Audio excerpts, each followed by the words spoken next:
Last class लोग differentiability पे discussion कर रहे थे, है ना। डिस्कशन हो गया था हमारे सबसे, कैसे एक्सप्लेन करना, वो सारी बातें भी हो गई थी। ठीक है, आप लोगों को 5.1 और 5.2 आप लोग टेक्स्ट बुक का जो हो कर लेना था। ऐसी कुछ नहीं हो सब में, तो देख लीजिएगा।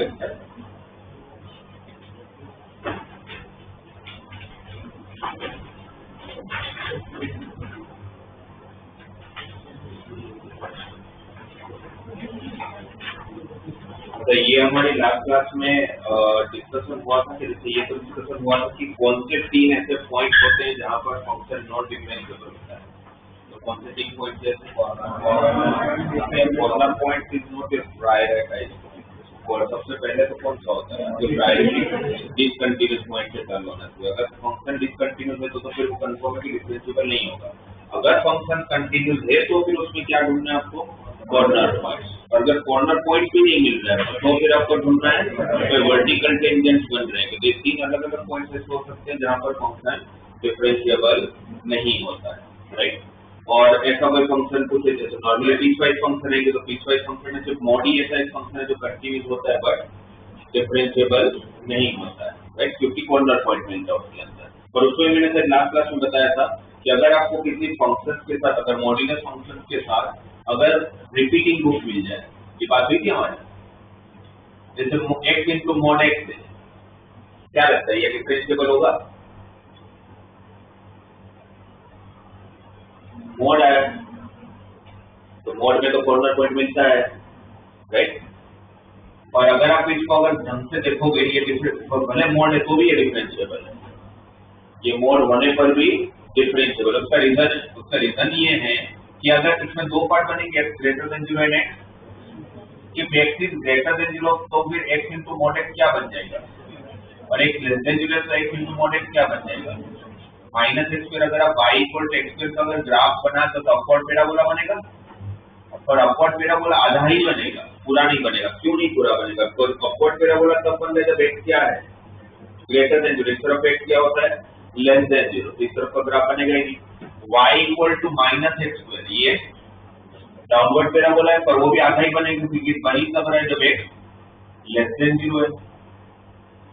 ठीक है, तो x mod x स्क्वायर बना आपका ये वाला parabola, y equal to minus x square बना ये वाला parabola, when x is less than 0। इसमें कहीं पर भी कॉर्नर पॉइंट दिख रहा है आप लोगों को? कहीं नहीं आ रहा, जबकि mod है तो भी राइट। वो इसलिए कॉर्नर पॉइंट नहीं बन रहा है बिकॉज यहाँ पर आपका रिपीटिंग रूट आ रहा है। रिपीटिंग रूट का मतलब ये है ये कहाँ पर जीरो बन रहा है, इसलिए जीरो पे ब्रेक हो रहा है राइट। और ये भी कब जीरो बनेगा, जीरो पे, तो जीरो का रिपीटिंग रूट हो गया, और जीरो रिपीटिंग रूट होने की वजह से क्या होगा कि मोड तो जो कॉर्नर पॉइंट होगा उसको कर्वेचर में कन्वर्ट कर लेगा, फिर वो कर्वेचर को कॉर्नर पॉइंट होने ही नहीं देगा। और तब अगर ये रिपीटिंग रूट हो तो, वरना नहीं। और आप ऐसे भी चेक कर सकते थे एक्स स्क्वायर का डिफरेंशियल क्या होता है 2x x ग्रेटर देन 0 के लिए, इसका डिफरेंशियल क्या होगा x लेस देन 0 के लिए। इसमें x को अगर 0 रखा तो आंसर, तो RHD भी 0 आया, लेस देन 0 में भी 0 रखा तो आंसर 0, तो LHD इक्वल टू RHD, तो भी फंक्शन डिफरेंशिएबल हो जाएगा। करेक्ट। तो आपको क्या ध्यान देना है, जब भी मोड के साथ अगर कोई क्वेश्चन आता है suppose f of x into mod of g of x, तो आपको कोई पूछे कि f of x into mod of g of x कहाँ पर डिफरेंशिएबल होगा, तो आपको ये बताना है कि जहाँ पर if g of x 0 is equal to f of x 0, g of x 0 equal to f of x 0, g of x 0 equal to f of x 0 का मतलब क्या हो गया कि दोनों का रिपीटिंग रूट आ गया, तो उस पर्टिकुलर पॉइंट पर फंक्शन डिफरेंशिएबल नहीं होगा राइट। अगर ऐसे दिया है f of x into g of x, अगर कोई कंसेप्चुअल क्वेश्चन आ गया g of अल्फा या g of x1, g of x2, g of x3 equal to 0 and f of x1 equal to f of x4 equal to 0, अगर ऐसे दिया और आपको पूछा जाए ये फंक्शन कहाँ पर कितने पॉइंट पर नॉन डिफरेंशिएबल होगा, क्या होना चाहिए उसका आंसर?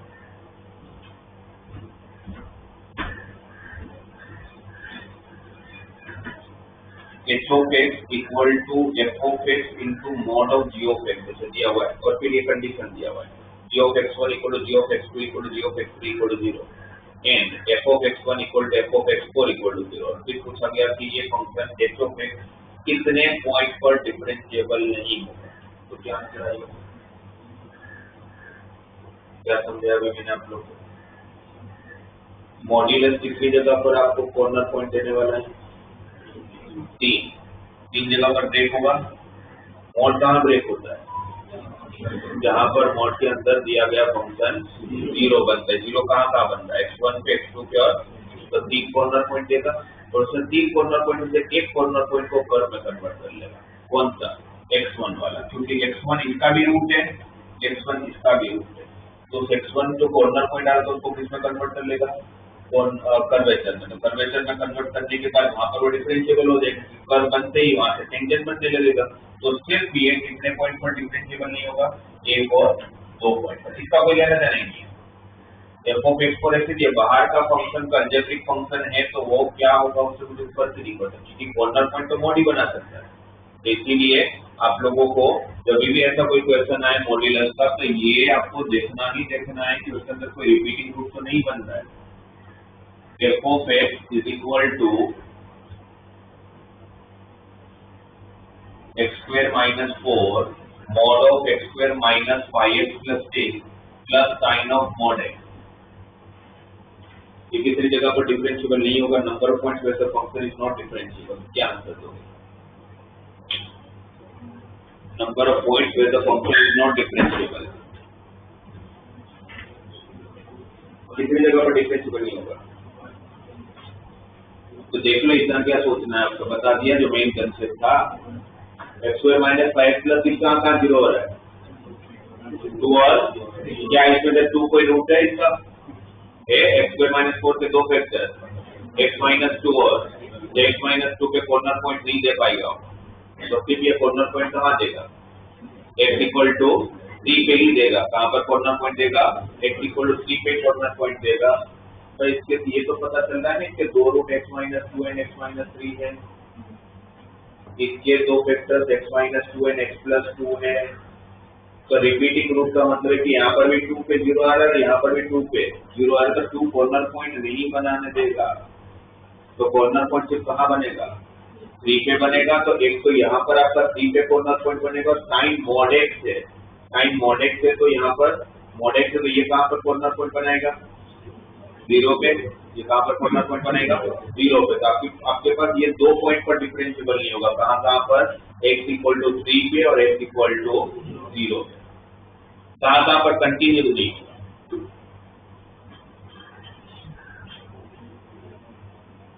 आप लोगों के कंसेप्ट बहुत हिले हुए हैं, ऑलवेज कंटिन्यूड होगा भाई। थोड़े फंक्शन ऐसे तो कंटिन्यूस होते ही, अलजेब्रिक फंक्शन कंटिन्यूस होता है, मॉड्यूलस कंटिन्यूस होता है, साइन का कंटिन्यूस होता है, ये डिसकंटिन्यूस कभी नहीं होगा। ये सिर्फ डिफरेंशिएबल नहीं होगा, डिफरेंशिएबल नहीं होने का रीजन क्या है, नॉट कॉर्नर पॉइंट। डिफरेंशिएबल क्यों नहीं होगा, कि ये कॉर्नर पॉइंट बना रहा है, कहाँ पर कॉर्नर पॉइंट बना रहा है 3 पे और 0 पे। अगर यहाँ पर साइन की जगह पर कोस दिया होता तो आंसर में क्या चीज होता है, या सेम रहता है।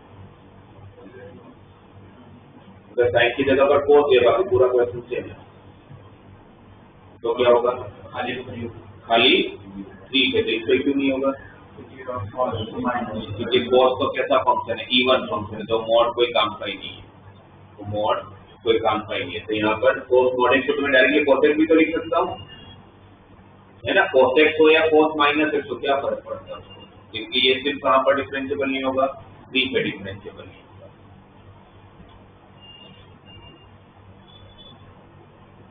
f of x equal to x square minus 1 into mod of x square minus x plus 2 plus cos of mod x, ये कितना कोई डिफरेंशिएबल नहीं होगा।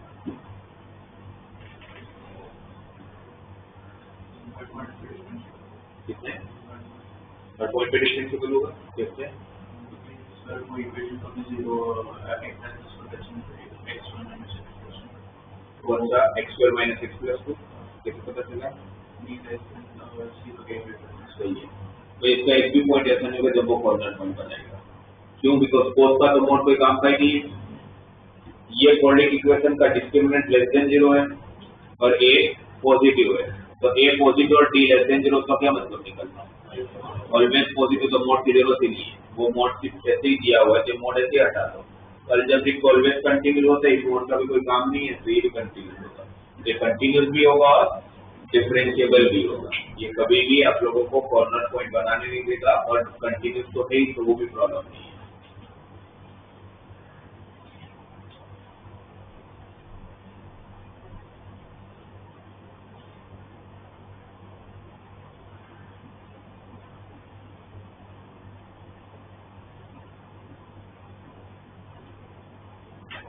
बोला H of x equal to maximum of x को x square, मुझे ये पता करना है कि ये फंक्शन एच ऑफ एक्स जो है वो कहाँ पर कितने पॉइंट पर नॉन डिफरेंशिएबल होगा और कितने पॉइंट पर डिसकंटिन्यूअस होगा। इसका तो मतलब समझ आ रहा है, maximum of x comma x को, ये सब हम लोगों ने तब भी डिस्कस किया था जब कर्व ट्रेसिंग में सिखा था कि कर्व कैसे बनाते, तब भी सारी बातें आई थी। और ये इसका मतलब क्या है कि आपको इन दोनों में से वो फंक्शन कंसीडर करना है जिस रेंज में जो मैक्सिमम, जहाँ पर जो मैक्सिमम होगा वो कंसीडर करना है। इसको करने का वापस सबसे इजीएस्ट वे है ग्राफ। किसका ग्राफ बनाऊंगा, y इक्वल एक्स पर y इक्वल एक्स स्क्वायर, मतलब कौन सा कर्व हुआ, अपवर्ड पैराबोला, और y इक्वल टू एक्स मतलब line which is passing through origin. ये दोनों कहीं ना कहीं इंटरसेक्ट कर रहे हैं, कहाँ पर इंटरसेक्ट कर रहे हैं, तो दोनों को सोल्व कर लेंगे। X square equal to x, x2 equal to x, तो x कॉमन निकल जाएगा, तो कहाँ पर इंटरसेक्ट करना है, 0 पे और x 1 पे, x 0 पे और x 1 पे, 0 पे ये रहा और यहाँ पर 1 पे, ठीक है। फिर इसमें हमें क्या ढूंढना है, मैक्सिमम पार्ट, कहाँ पर क्या मैक्सिमम है, तो ये जो x की नेगेटिव वैल्यू को उसमें मैक्सिमम कौन दिख रहा है, ये वाला पार्ट, ये मैक्सिमम हुआ कहाँ तक, 0 तक है ना। तो ग्राफ के पता चलता है कौन बड़ी वैल्यू दे रहा है, ये आपको बड़ा आंसर दे रहा है।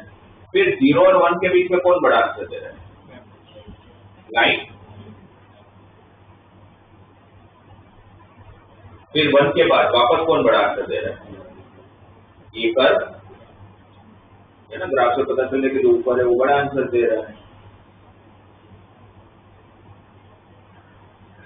तो देखा जाए तो इसके अंदर क्या रहेगा, मैक्सिमम पार्ट चाहिए था हमें, तो ये वाला पार्ट निकल जाएगा, है ना, ये वाला पार्ट निकल जाएगा। फिर y equal to x square में, अगर आप सॉरी 0 से 1 के बीच में ये निकल जाएगा,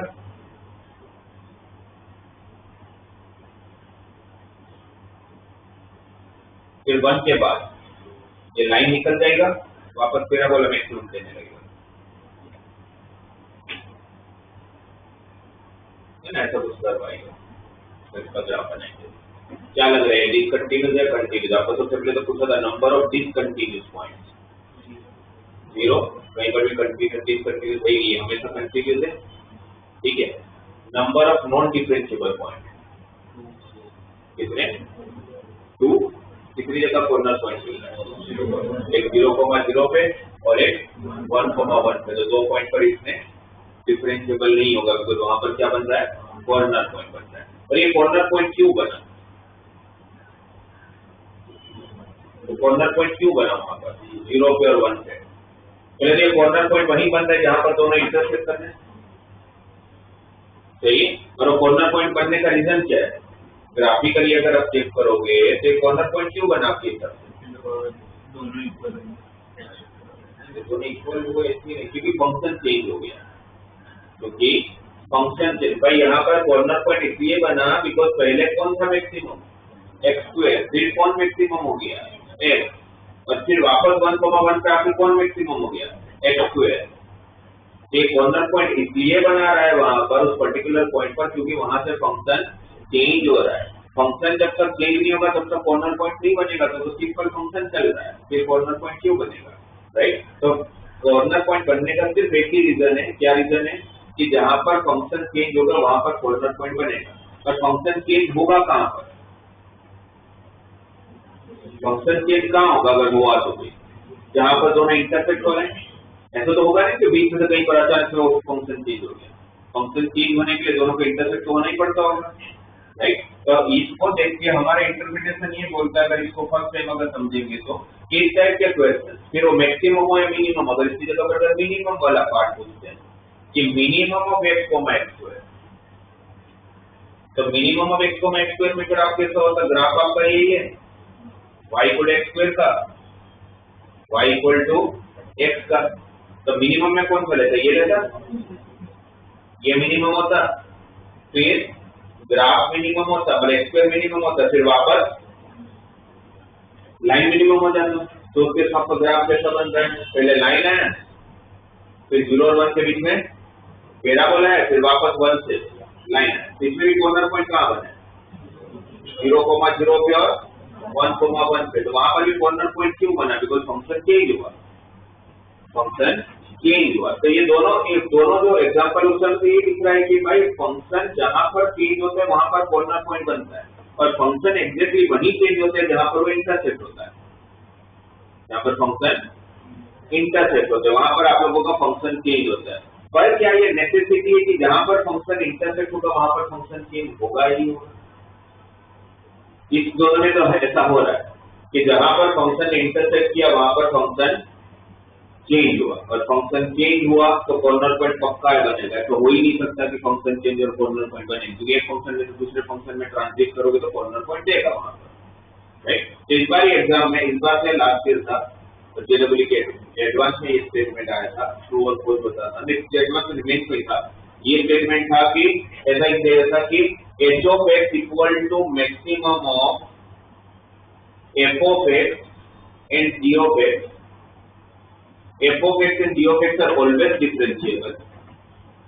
इंडिविजुअल फंक्शन तो डिफरेंशिएबल होने ही चाहिए, तो ये सब बातें हो रही है, right? f of x and g of x are always differentiable. तो स्टेटमेंट ये था कि when f of x not equal to g of x not, if f of x not equal to g of x not, then h of x is not differentiable at x equal to x not. हमें true और false बताना है, ये सही statement है या गलत statement. क्या दिया था? h of x equal to maximum of f of x and g of x. f of x and g of x are always differentiable and condition दिया हुआ है f of x not equal to g of x not. f of x not equal to g of x not का क्या मतलब हुआ? x not जो है या x0 जो है वो x और g का इंटरसेक्टिंग पॉइंट है। तो पूछा है कि x0 का इंटरसेक्टिंग पॉइंट है, ये h of x जो होगा वो x equal to x0 पे डिफरेंशिएबल नहीं होगा। ये बताना ट्रू है या फॉल्स है। तो क्या बोलोगे? ट्रू या फॉल्स? फॉल्स? ट्रू या फॉल्स? तो क्या समझ आया था इस क्वेश्चन को? इससे क्या पता चला कि जहां पर इंटरसेक्ट करेगा वहां पर फंक्शन चेंज होगा, और फंक्शन चेंज हुआ तो वहां पर कॉर्नर पॉइंट बनेगा। तो इसका कि इंटरसेक्टिंग पॉइंट पर कॉर्नर पॉइंट बनेगा ये कंफर्म है, क्योंकि फंक्शन चेंज होगा, और फंक्शन चेंज हुआ तो कॉर्नर पॉइंट बनेगा ही बनेगा, और कॉर्नर पॉइंट बना तो फंक्शन डिफरेंशिएबल नहीं होगा। ये दोनों एग्जांपल से यही रिप्रेजेंट कर रहे हैं कि भाई इंटरसेक्ट होगा तो फंक्शन चेंज होता है, और फंक्शन चेंज होता है तो फिर तो कॉर्नर पॉइंट बनना ही है। इसमें कोई दो राय नहीं है, उसमें कोई डाउट आने नहीं चाहिए कि फंक्शन चेंज होगा कॉर्नर पॉइंट ना बने, ये बनना ही बनना है। पर ये हमेशा ट्रू नहीं है, क्योंकि ये दोनों एग्जांपल ये दिखा रहे हैं कि जहां पर इंटरसेक्ट होगा वहां पर फंक्शन चेंज होगा, पर ये जरूरी थोड़ी कि जहां पर फंक्शन इंटरसेक्ट होगा वहां पर फंक्शन चेंज होगा ही होगा। जैसे कि अगर आपके पास h of x is equal to maximum of x को x स्क्वायर की जगह पर x स्क्वायर को x क्यूब ले लेते हैं, maximum of x square comma x cube. अब x square comma x cube से x square comma x cube का ग्राफ, x स्क्वायर का पॉइंट मेरा बोला, ठीक है? x क्यूब का ग्राफ कैसा होता है? x क्यूब कैसा फंक्शन है? x क्यूब जो स्टैंडर्ड फंक्शन है उसका ग्राफ आना चाहिए आपको। x क्यूब कैसा फंक्शन है? Odd function. हर ऑड फंक्शन कहां से पास होते हैं? हर ऑड फंक्शन कहां से पास होते हैं? ओरिजिन से। और हर ऑड फंक्शन किसके लिए सिमेट्रिक होते हैं? y इक्वल टू x के लिए सिमेट्रिक नहीं होता है, y इक्वल x के लिए थोड़ी ना सिमेट्रिक होता है, y equal to minus x के लिए सिमेट्रिक होते हैं। y इक्वल x के लिए सिमेट्रिक नहीं होते, किसके लिए सिमेट्रिक होते हैं? y equal to minus x के लिए सिमेट्रिक होते हैं। y equal to x cube का ग्राफ ऐसा कुछ होगा, एल जैसा बनता है। और यहाँ पर क्योंकि y इक्वल x क्यूब जो होगा ग्राफ ऐसा बनेगा, जरूरी है ऐसा बनना, क्योंकि इसके लिए सिमेट्रिक होगा। यहाँ पर जैसा दिखेगा वैसा ही यहाँ दिखना चाहिए, क्योंकि ऑड फंक्शन है।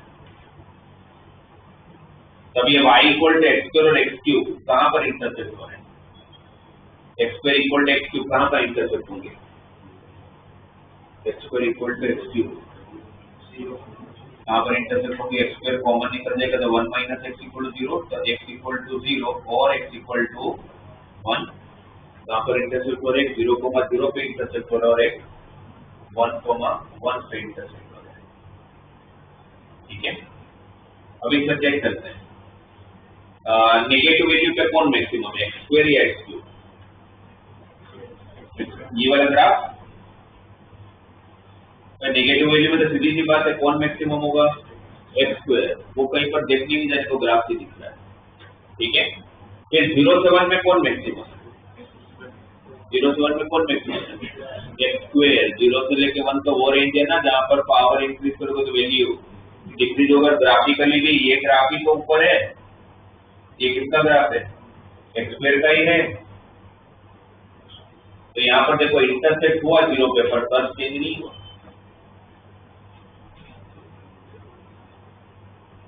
दिख रहा है? 0 और 1 के बीच में पहले तो 0 के पहले तो कौन मैक्सिमम था? x स्क्वायर ही था, क्योंकि स्क्वायर है तो पॉजिटिव आंसर देगा, क्यूब है तो नेगेटिव आंसर देगा। 0 और 1 के बीच में पावर इंक्रीज करते तो वैल्यू डिक्रीज होता है, तो कौन मैक्सिमम होगा? x स्क्वायर या x क्यूब? वापस x स्क्वायर, जबकि 0 पे दोनों इंटरसेक्ट भी हो रहे हैं, पर फिर भी कर्व चेंज नहीं हुआ। अब कहाँ पहुंचे हम? 1,1 पे। अब 1 के बाद कौन मैक्सिमम होगा? x cube. फिर 1,1 से x क्यूब मैक्सिमम होगा, तो फिर x क्यूब आप लोगों को बड़ा आंसर देने लगेगा। तो यहाँ पर भी कॉर्नर पॉइंट कहाँ मिलने वाला है? एक ही जगह मिलने वाला है, कहाँ पर? 1,1 का आपको y equal to x square पे कॉर्नर पॉइंट मिलेगा ही नहीं, क्योंकि वहां पर भले इंटरसेक्ट हो रहा है पर कर्व चेंज हुआ ही नहीं, और कर्व चेंज हुआ ही नहीं तो फिर वहां पर कॉर्नर पॉइंट दिखेगा ही नहीं, और कॉर्नर पॉइंट नहीं मिलेगा तो फिर फंक्शन डिफरेंशिएबल होगा। तो ये नेसेसिटी नहीं होता है कि जहां पर कर्व इंटरसेक्ट होता है वहां से फंक्शन चेंज होगा ही होगा, और अगर फंक्शन चेंज नहीं हुआ तो कॉर्नर पॉइंट नहीं मिलना है। कॉर्नर पॉइंट मिलने का सिर्फ एक रीजन होगा, फंक्शन चेंज होगा। हाँ, तो मुझे अगर इस पूरे में एक चीज के लिए मैं 100% श्योर, बाकी दूसरी चीज के लिए मैं 100% श्योर नहीं, क्योंकि जहाँ इंटरसेक्ट होगा वहाँ फंक्शन चेंज होगा कि नहीं होगा नहीं पता है, वो तो फिर आप ड्रॉ करेंगे तब जाके पता चलेगा कि फंक्शन चेंज हुआ कि नहीं हुआ। बट एक चीज के लिए मैं 100% श्योर हूँ, अगर मुझे इस क्वेश्चन में अगर इस स्टेटमेंट की जगह पर ऐसे देते कि h of x equal to maximum of f of x comma g of x, where f of x and g of x are differentiable function, and f of x 0 is not equal to g of x 0. f of x 0 is not equal to g of x 0, then h of x is not differentiable at x equal to x 0, तो मैं कंफर्मली बोल देते गलत है, कुछ सोचे समझे भी। क्यों? क्योंकि f of x0 is not equal to g of x0, इसका क्या मतलब हुआ? x0 उसका इंटरसेक्टिंग पॉइंट नहीं, अगर x0 अगर उसका इंटरसेक्टिंग पॉइंट नहीं है तो कंफर्मली उस पॉइंट पर तो फंक्शन चेंज होगा ही नहीं। अगर फंक्शन चेंज होता तो भी सिर्फ कहाँ होता? अगर ऐसे क्वेश्चन में फंक्शन चेंज होता तो सिर्फ कहाँ होता है? जहाँ पर वो इंटरसेक्ट हो रहा है।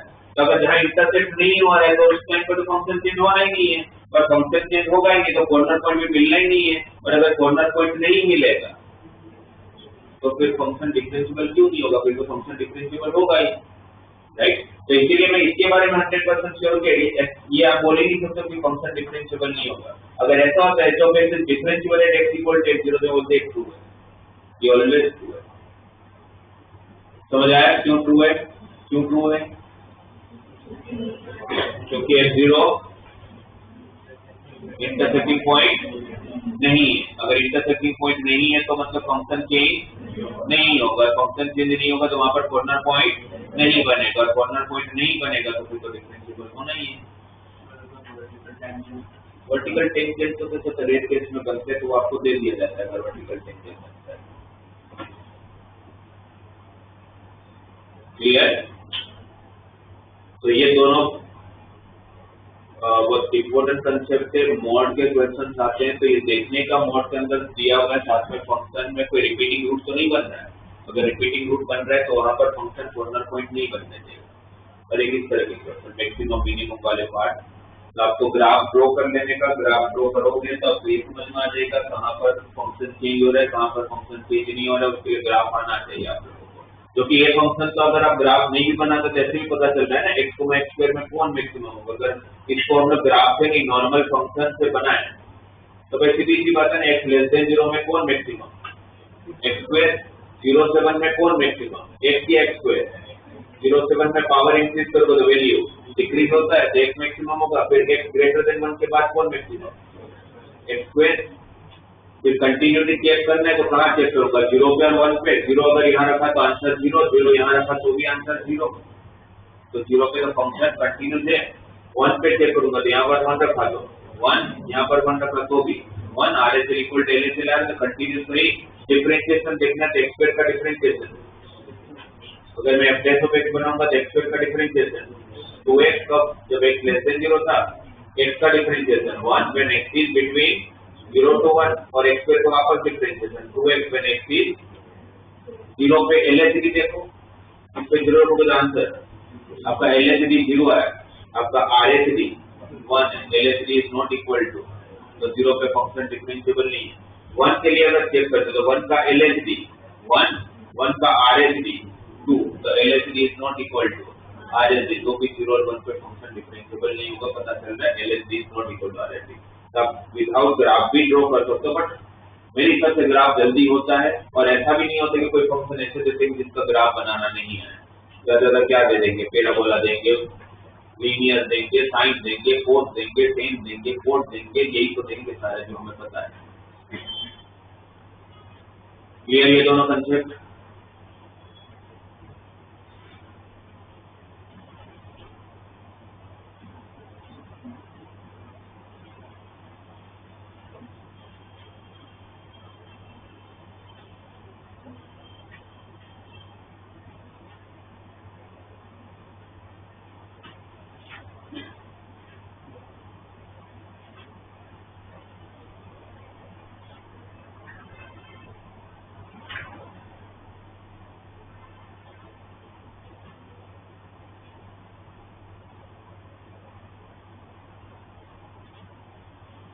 डीपीपी 8 निकाल सकते।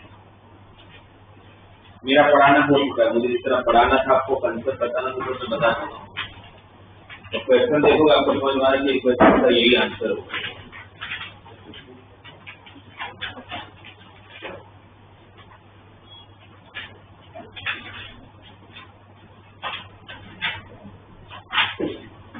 डीपीपी 8 का सेकंड क्वेश्चन,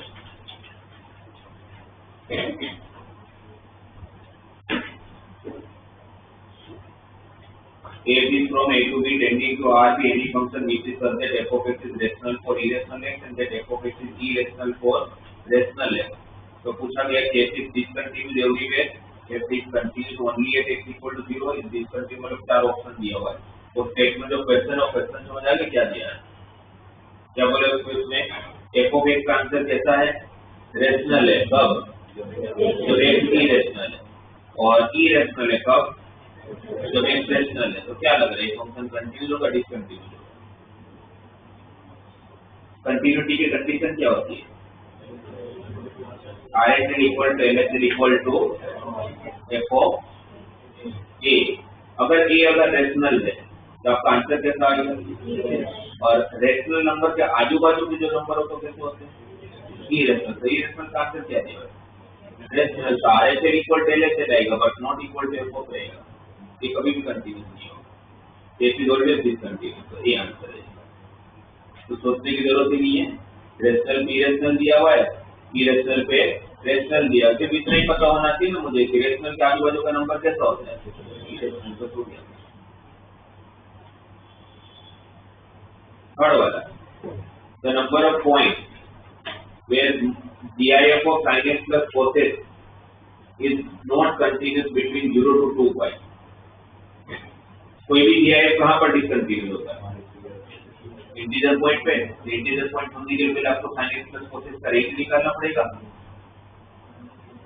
क्या होता है sin x plus cos x का रेंज, -√2 से -√2 मतलब -1.41 से +1.41, -1.41 से +1.41 के बीच में कितने इंटीजर होते हैं, कितने होते हैं, -1, 0 और 1। कितने पॉइंट आए, 3। पर ये 3 आंसर होगा उसमें ऑप्शन में, मैक्सिमम में से 3 लिखेंगे जो गलत है। तो गलत इसलिए बिकॉज़ तो sin x plus cos x का आंसर -1, 0 और 1 है ना, आपको x पता करना है। तो sin x plus cos x -1 कहाँ होगा, 0 से 2 पाई के बीच। sin x plus cos x -1 कहाँ होता है, पाई पे और 3 पाई बाई 2 पे। पाई पे cos पाई -1 होता है तो sin पाई 0 होता है, 3 पाई बाई 2 पे sin 3 पाई बाई 2 -1 होता है तो cos 3 पाई बाई 2 0 होता है। तो 2 पॉइंट वहां मिले, 0 का होगा, sin x plus cos x 0 का होगा, 3 पाई बाई 4 और 7 pi by 4। Second quadrant and fourth quadrant, जब sin पॉजिटिव cos नेगेटिव और फोर्थ में cos पॉजिटिव sin नेगेटिव, तो 2 पॉइंट वहां मिले। फिर sin x plus cos x 1 का होगा, 0 पाई बाई 2 और 2 पाई, पर 0 2 पाई इंक्लूड नहीं करना, ओपन ब्रैकेट में डाला हुआ, तो सिर्फ पाई बाई 2। तो कितने पॉइंट हुए, 5। तो 5 आंसर होगा। और गलती से हम 3 पॉइंट लिख के आ जाते हैं वहां पर, और 3 sin x plus cos x का आंसर। आपको तो x पता करना होता है ना, आपको तो डोमेन पता करना है, x की कौन सी वैल्यू के लिए, तो ध्यान देना।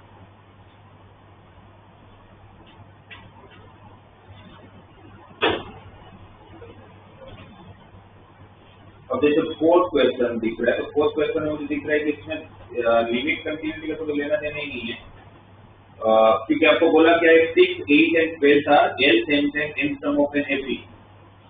6 सम, 8 सम और 12 sum, 6, 8 and 12 are L same time N sum of N AP, मतलब वैल्यू दिया हुआ है। एल सम को कैसे लिखोगे? अगर मुझे एपी का एल सम लिखना है तो कैसे लिखूंगा?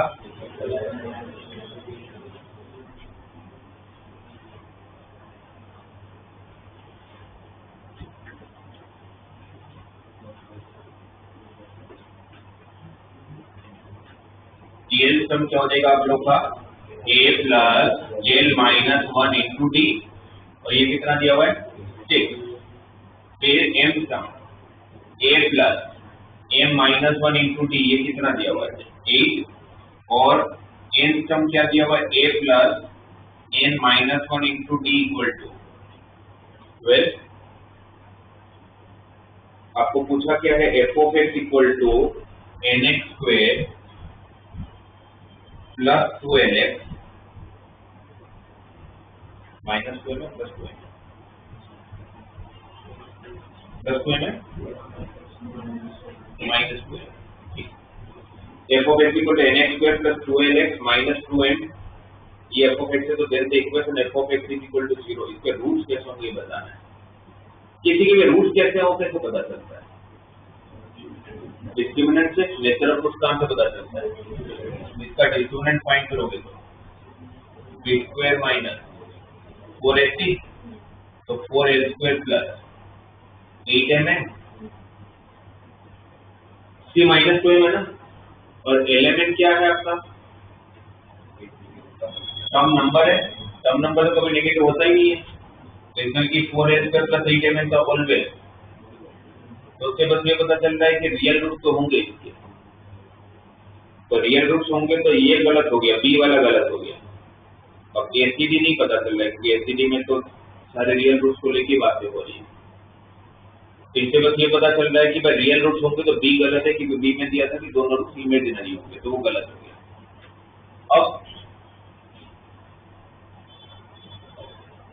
अब देखो उन्होंने बोला कि बोथ ये जो दिया हुआ इसको सोल्व करके देखते हैं, इसमें से अगर इसको सब्ट्रैक्ट कर दूंगा तो क्या बचेगा? ये और एक cancel, md minus ld equal to 2, इसमें से इसको माइनस कर दोगे तो nd minus md equal to 4। d भी हमारा एजम्पशन था, उसको भी हटा लेते हैं, यहाँ से d कॉमन निकलेगा, यहाँ से d कॉमन निकलेगा, दोनों को डिवाइड कर लेते हैं। m minus l upon n minus m equal to 1/2 है ना। फिर वही बच्चा जो हमें दिया था एलिमेंट हमें क्वेश्चन में दिया हुआ, काफी जो आप अज्यूम कर तो वो रहना ही नहीं चाहिए क्योंकि वो आपका एजम्पशन है। अब इसको क्रॉस मल्टीप्लाई करूंगा तो क्या पता चल रहा है? 2m minus 2l equal to n minus m, तो 3m equal to n plus 2l, ऐसा एक रिलेशन मिल रहा है 3m equal to n plus 2l। ठीक है, इसको बाद में कुछ यूज कर लेंगे। अब वापस ऑप्शन देखते हैं, तो पहले ऑप्शन है रूट बिटवीन 0 एंड 1। कैसे डिसाइड कर सकते हैं कि रूट बिटवीन 0 एंड 1? रूट का मतलब क्या होता है? What do mean by root? नहीं सेटिस्फाई कर तो मुझे पता है, जहां पर वो एक्स एक्सिस को कट करता है। रूट कौन होता है? जहां पर वो एक्स एक्सिस को कट करता है। अब एक्स एक्सिस को कट करने का मतलब क्या हुआ? एक्स एक्सिस को कट करने का मतलब क्या हुआ? या वो पॉजिटिव से नेगेटिव जाएगा या तो नेगेटिव से पॉजिटिव जाएगा। तो कभी भी किसी का रूट पता करना तो मैं तो इतना ही कर, मैं दिमाग नहीं, मैं इतना कर लेता हूँ, मुझे कोई बोले कि 1 और 3 के बीच में उसका रूट होगा कि नहीं, तो मैं f(1) चेक कर लेता हूँ, मैं f(3) चेक कर लेता हूँ, अगर उसने साइन चेंज किया तो रूट होगा, साइन चेंज नहीं किया तो रूट नहीं होगा, क्योंकि साइन चेंज करेगा तभी तो पॉजिटिव से नेगेटिव जाएगा या नेगेटिव से पॉजिटिव जाएगा। अगर साइन चेंज नहीं किया तो मतलब वो अगर पॉजिटिव है तो पूरा ऊपर ही है, एक्स एक्सिस के ऊपर वैल्यू कैसी आती है? एक्स एक्सिस के ऊपर मतलब कौन कौन सा क्वाड्रेंट, फर्स्ट सेकंड दोनों में आपका आंसर क्या होता है? पॉजिटिव। थर्ड फोर्थ में आपका आंसर क्या होता है? नेगेटिव। अगर दोनों में सेम साइन ले रहा है तो उसने एक्स एक्सिस को कट ही नहीं किया होगा, अगर उसने एक्सिस को कट किया तो कंफर्म है कि वो पॉजिटिव से नेगेटिव जाएगा या तो नेगेटिव से पॉजिटिव जाएगा। तो आप भी वही करोगे। इस कंसेप्ट को बोलते हैं इंटरमीडिएट वैल्यू थ्योरम। जब हम लोग ये चेक करते हैं ना कि पॉजिटिव से नेगेटिव जा रहा है या नेगेटिव से पॉजिटिव जा रहा है, तो जैसे इसमें पूछा था 0 और 1 के बीच में इसका रूट होगा कि नहीं। अगर मैंने इसमें 0 पुट किया तो ये 0 -2n का आंसर नेगेटिव होगा क्योंकि m का टर्म नंबर है तो पॉजिटिव ही रहने वाला है। f ऑफ 1 चेक करोगे तो n + 12 -2n और n + 12 यहाँ मिला था अपने को, कितना मिला था 3m, तो 3m - 2m m कैसा होगा पॉजिटिव, तब नेगेटिव से पॉजिटिव की तरफ है तो पक्का है कि उसका 0 और 1 के बीच में एटलीस्ट एक रूट होगा। एक से ज्यादा हो सकता है, एक से ज्यादा कैसे हो सकता है? ऐसा हो सकता है कि 0 पे वो नेगेटिव दे रहा है, 1 पे वो पॉजिटिव देता है, 0 पे नेगेटिव दिया फिर 1 पे तो पॉजिटिव देगा, पर उसके बीच में वापस वो नीचे आके कट करके 1 पे पॉजिटिव देने लगा। हो सकता है ना उसके बीच में 2 रूट है, तो वो नहीं पता चलता, बट इतना पता चलता है कि एटलीस्ट एक रूट तो होगा ही होगा। एक से ज्यादा रूट हो सकता है बट एक से कम तो नहीं होगा। इसका डायरेक्टली ए आंसर हो गया, रूट बिटवीन 0 और 1। तो जब भी ऐसे कुछ क्वेश्चन आए तो आपको साइन चेंज कितनी बार हो रहा है वो देख लेने का। तो इसमें एक्सेस कोई कंटिन्यूटी का कोई काम नहीं था।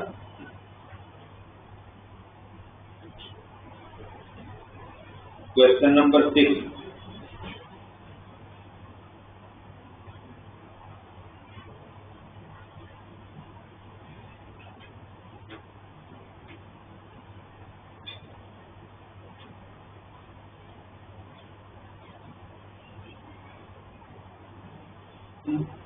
the graph of the function f contains the point p of 1, 2 and q of s, t.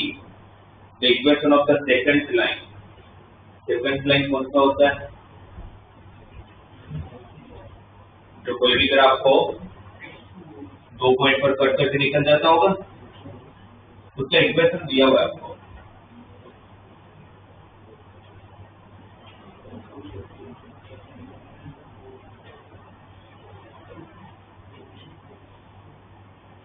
इसमें जब आप लोगों को क्वेश्चन अगर समझोगे तो कोई कर्व है जिसको हम जानते भी नहीं है, पर दिया भी नहीं उसके बारे में कोई इन्फॉर्मेशन, और उस कर्व में 2 पॉइंट है, P of 1, 2 and Q of S, T. The equation of the second line भी दिया हुआ है। ये जो लाइन है उसका इक्वेशन भी दिया हुआ है आपको। क्या दिया हुआ है? y = s² + 2s - 3 upon s - 1 into f - 1 - s। और पूछा है आपको एफडेस ऑफ 1, क्या समझ आता है आपको? क्या पूछा उन्होंने आपसे? नहीं, उस पर एफडेस ऑफ 1 मतलब एफडेस ऑफ 1 का मतलब क्या है? 1 पे टेंजेंट बन जाए उसका स्लोप बताना है, क्योंकि डिफरेंशियल क्या दे रहा है? डिफरेंशियल क्या देता है? 0। डिफरेंशियल क्या देता है? टेंजेंट का स्लोप। और वो टेंजेंट कहाँ बनाने को बोला है? 1 पे। तो टेंजेंट कहाँ बनाने को बोला है? 1 पे। तो आपको इनडायरेक्टली लिखोगे कि सेकंड को आपको किस में कन्वर्ट करना है? टेंजेंट में। और टेंजेंट में टेंजेंट यहाँ पर भी बना सकता है, यहाँ पर भी बना सकता है, बट उन्होंने वो कंफर्म कर दिया कि आपको टेंजेंट बनाना कहाँ पर है? 1 पे बनाना है। तो इनडायरेक्टली अगर आपको टेंजेंट बनाना है T पॉइंट से, तो Q को किसको अप्रोच करना पड़ेगा? T को। Q T पे अप्रोच करेगा तो S किसको अप्रोच करेगा? 1 पे। जब S 1 पे अप्रोच करता होगा तो फिर वो सेकंड नहीं रहा होगा, वो क्या बन गया होगा? टेंजेंट बन गया होगा। वो क्या बन गया होगा? टेंजेंट। अभी ये क्या है? ये वाला पार्ट सेकंड का क्या है? तो y = mx + c, तो सेकंड का कौन है? स्लोप है। अभी वो कौन है? सेकंड का स्लोप है। और आपको किसका स्लोप पूछा है? किसका स्लोप पूछा है? एफडेस ऑफ 1 पूछा, मतलब किसका स्लोप पूछा है? टेंजेंट का स्लोप पूछा है। कहाँ पर? ये टेंडिंग टू 1 पे। तो इस पूरे क्वेश्चन में सिर्फ इतना ही पूछा है, limit s tends to 1 s² + 2s - 3 upon s - 1 कितना, ये पूछा है उस क्वेश्चन में। या तो ऊपर को फैक्टराइज कर लो, वो भी नहीं करना है तो 0/0 का फॉर्म है, डायरेक्टली डिफरेंशिएट कर लेना। फिर तो ऊपर जाएगा 2x + 2, नीचे आएगा 1, x की जगह पर 1 रखूंगा तो 2 + 2 4, तो 4 आंसर। तब आप लोगों के कंसेप्ट सही होने चाहिए तो आपसे क्वेश्चन बनेंगे, अदरवाइज आप कितना भी मगजमारी कर लो नहीं बनेगा क्वेश्चन। इसमें ज्यादा कैलकुलेशन नहीं होता है, कुछ नहीं होता है, कंसेप्ट बस सही है। आपको देखते क्वेश्चन में समझ आना चाहिए कि भाई क्या पूछना चाह रहा है, उसके ऊपर वाला फिक्स में क्या पूछना चाह रहा है। If be a differentiable at x equal to 0 and f dash of 0 1 है, ये पूरे का आंसर क्या है?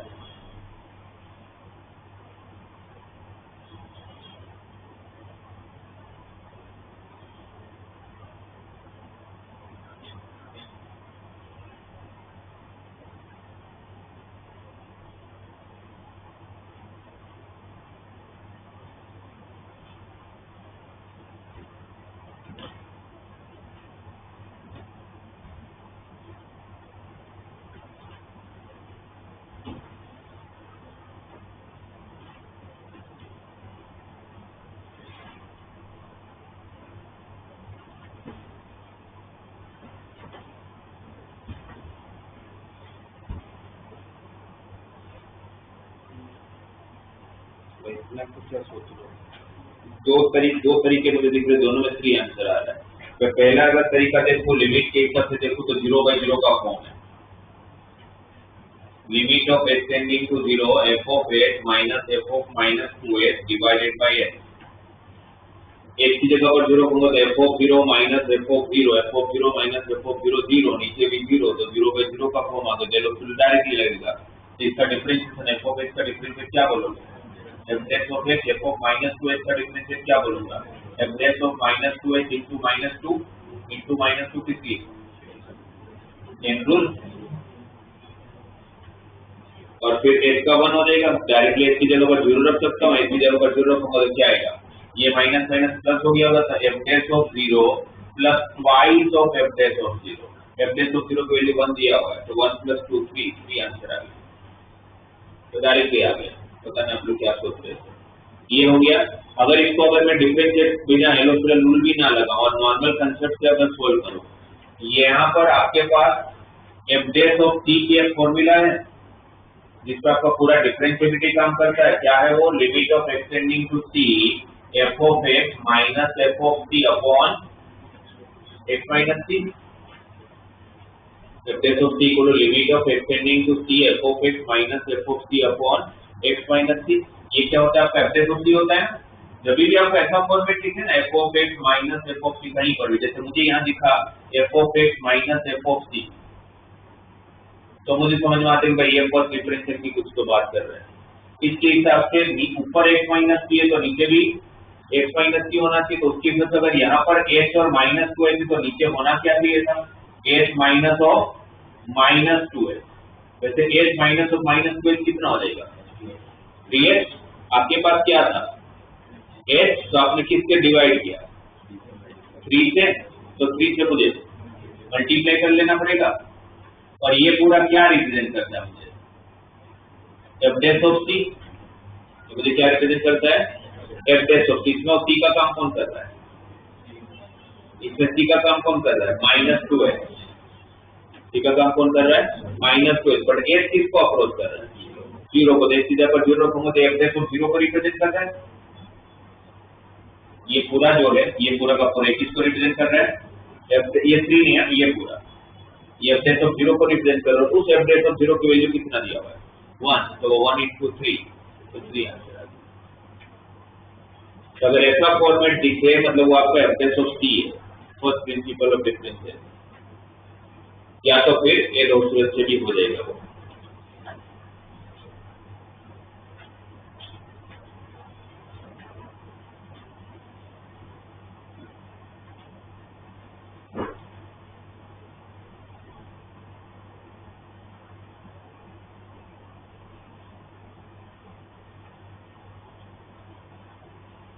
इसका 14th क्वेश्चन, अच्छा 14th नहीं, पहले 11th क्वेश्चन।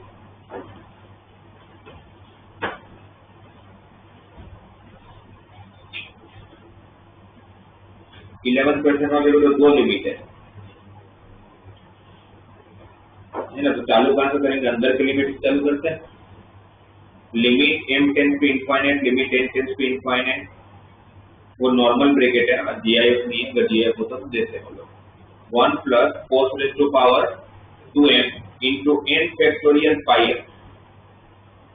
अब x क्या है वो पता नहीं है, n क्या है ये पता है, n किसको अप्रोच कर रहा है, पर x क्या है ये पता नहीं है। बताइए जरूर है कि x कोई रियल नंबर होगा। अगर x कोई रियल नंबर होगा तो रियल नंबर के दो पार्ट कौन कौन से, रेशनल और इरेशनल, है ना, रेशनल नंबर और इरेशनल नंबर। तो अगर रेशनल नंबर और इरेशनल नंबर, तो यहाँ पर दो केस बना लेते हैं। कैसे दो केस बनाएंगे, अगर x अगर रेशनल हुआ, अगर x रेशनल हुआ, दिया गया है हम लोगों को 1 plus cos raise to power 2m into n factorial into pi x, और x कोई रेशनल नंबर है। कोई भी रेशनल नंबर का फॉर्म क्या होगा, कोई भी रेशनल नंबर को लिखते कैसे हैं, p/q के फॉर्म में। रेशनल नंबर को कैसे लिखा जाता है, p/q के फॉर्म में। ये x हमारा p/q के फॉर्म में है, n फैक्टोरियल, तो n फैक्टोरियल और n किसको अप्रोच कर रहा है, इनफाइनाइट को। n किसको अप्रोच कर रहा है, n अगर इनफाइनाइट को अप्रोच कर रहा है तो 1 इंटू 2 इंटू 3 इंटू 4 इंटू 5 कहाँ तक जाता होगा, इनफाइनाइट तक, इंटू 5, और x आपका p/q है, जैसे एग्जांपल के लिए 23/731, तो 23/731। तो कभी ना कभी जब ये 1 से लेकर आप इनफाइनाइट तक मल्टीप्लाई करो तो कभी ना कभी बीच में 731 आया ही होगा। तो 731 कैंसिल हो जाएगा, तो 731 जब कैंसिल हो जाएगा तो ऊपर जो भी नंबर बचेगा वो पाई का कोई मल्टीपल होगा, है ना। किसका मल्टीपल होने वाला है, पाई का। और पाई के मल्टीपल पे कोस क्या आंसर देता है, पाई के मल्टीपल पे, पाई के इवन मल्टीपल पे कोस क्या आंसर देता है, 1, और पाई के ऑड मल्टीपल पे कोस क्या आंसर देता है, -1। पर पावर कैसा है उसका, 2m मतलब इवन है, तो 1 का इवन पावर या 2m का इवन पावर, और सॉरी -1 का इवन पावर 1 ही दे देगा, वो 1 + 1 2। तो अगर x रेशनल है तो इसका आंसर 2 है, x रेशनल है तो इसका आंसर 2 है। पर अगर x इरेशनल हुआ, अगर x इरेशनल हुआ, इरेशनल होगा तो कैसे नंबर होगा, x। अब दूसरा केस लेते हैं, x कैसा नंबर है, इरेशनल है। अगर x अगर इरेशनल है तो मेरे पास 1 plus cos raise to 2m n factorial into pi x, x कोई भी सपोज √33 है, एक एग्जांपल के हिसाब से। तो √33 जो है उसको अगर मैं पाई और n फैक्टर से मल्टीप्लाई करता हूं तो पाई का मल्टीपल थोड़ी ना होगा, तो पाई का मल्टीपल नहीं होगा तो कहां पर होंगे आप, पाई का मल्टीपल होते तो कहां पर होते हम, a पे होते या तो c पे होता। अगर मैं पाई का मल्टीपल है तो मैं बीच में कहीं पर हूँ, और बीच में कहीं पर भी हो तो ऐसे केस में कोस का आंसर क्या होता है, क्या नहीं होता है, -1 और 1 नहीं होता, बाकी उसके बीच में कुछ भी होगा, उसका इवन पावर कर दो। तो आपका आंसर किसके बीच में होगा, 0 से 1 के बीच, किसके बीच में होंगे, 0 से 1 के बीच में। अभी कोस मुझे 0 से 1 के बीच में कुछ आंसर दे रहा है, और उसका पावर 2 तो इवन था इसलिए 0 से 1 हो गया। यहाँ पर दो लिमिट है ना, limit m tends to infinite और limit m tends to infinite. आप बोलोगे सर इसमें क्यों limit m tends to infinite आपने अप्लाई नहीं किया, मैंने अप्लाई किया। अप्लाई इस तरह से किया कि इसका आंसर जब 1 या -1 है तो उसका स्क्वायर किया था तो 1 ही हो गया था, फिर 1 का इनफाइनाइट पावर तो 1 ही हो जाएगा ना। आप बोलोगे सर 1 रेज़ टू इनफाइनाइट पे इंडिटरमिनेट फॉर्म होता है, 1 raise to infinite indeterminate form तब होता है जब लिमिट लगाने के बाद वो 1 हुआ हो, इसमें बहुत फर्क है। तो मुझे पूछे कि limit x tending to 0 10 π/4 raise to power 1/x को क्या मैं इंडिटरमिनेट फॉर्म बोलूंगा, मैं बोलूंगा नहीं बोलूंगा इसको इंडिटरमिनेट फॉर्म, ये इंडिटरमिनेट फॉर्म नहीं है, ये 1 है।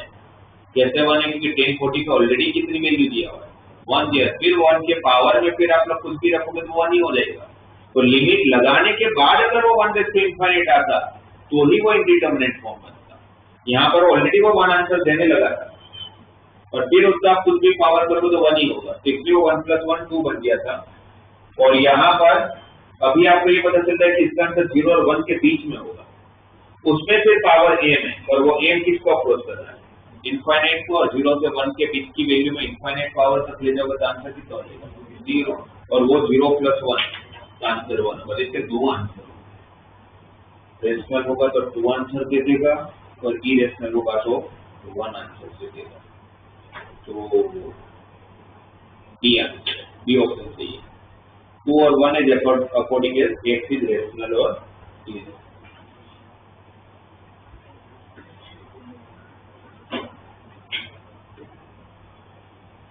क्वेश्चन नंबर 14 में क्या बोला है? स्टेटमेंट 2 और स्टेटमेंट 1। ऐसे क्वेश्चन में पहले स्टेटमेंट 2 देखेंगे। स्टेटमेंट 2 में ये पूछा है कि continuity of mod of f of x.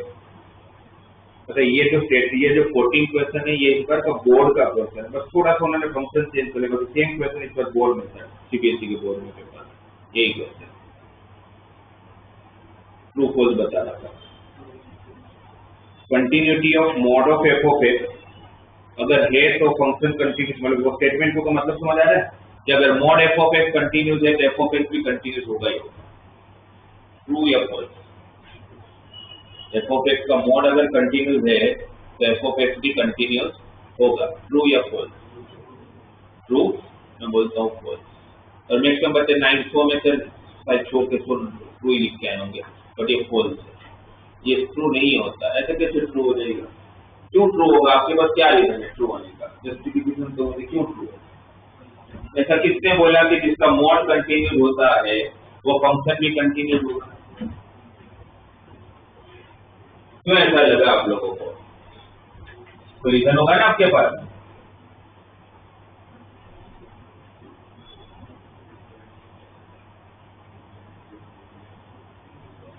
भाई क्यों ट्रू है? मैं आपको फॉल्स के लिए बहुत सारे एग्जांपल दे सकता हूँ। F of x equal to 3 - 2x where x less than 1, 3 - 4x if x is less than 1,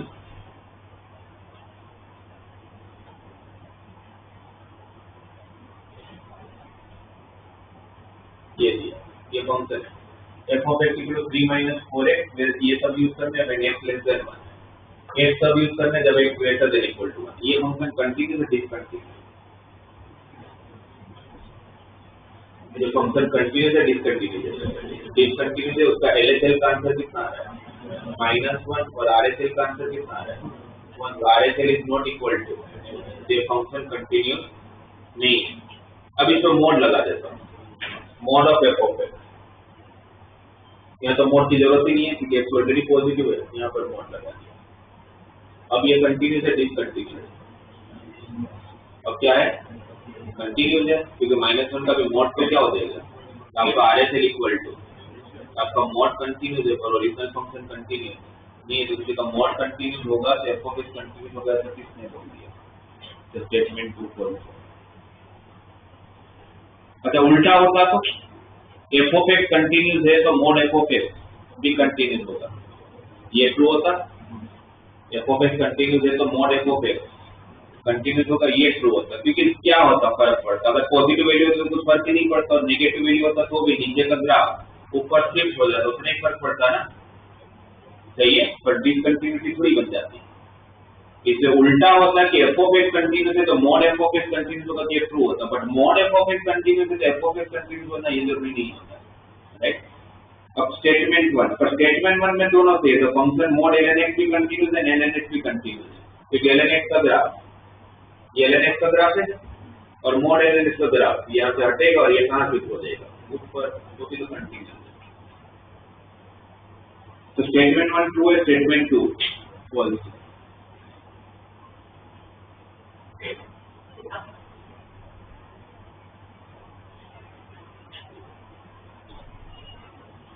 इसका मैट्रिक्स में 22 बताते जाओ। 22 में ए ऑप्शन का आंसर क्या होगा? और ध्यान रखना उस मैट्रिक्स में से सिर्फ x = 0 के लिए चेक करना। ऊपर इंस्ट्रक्शन में सिर्फ उन्होंने x = 0 की बात की है, ए वाला। F of x equal to g I f of x plus mod of 1 minus x. Mod ही है ना,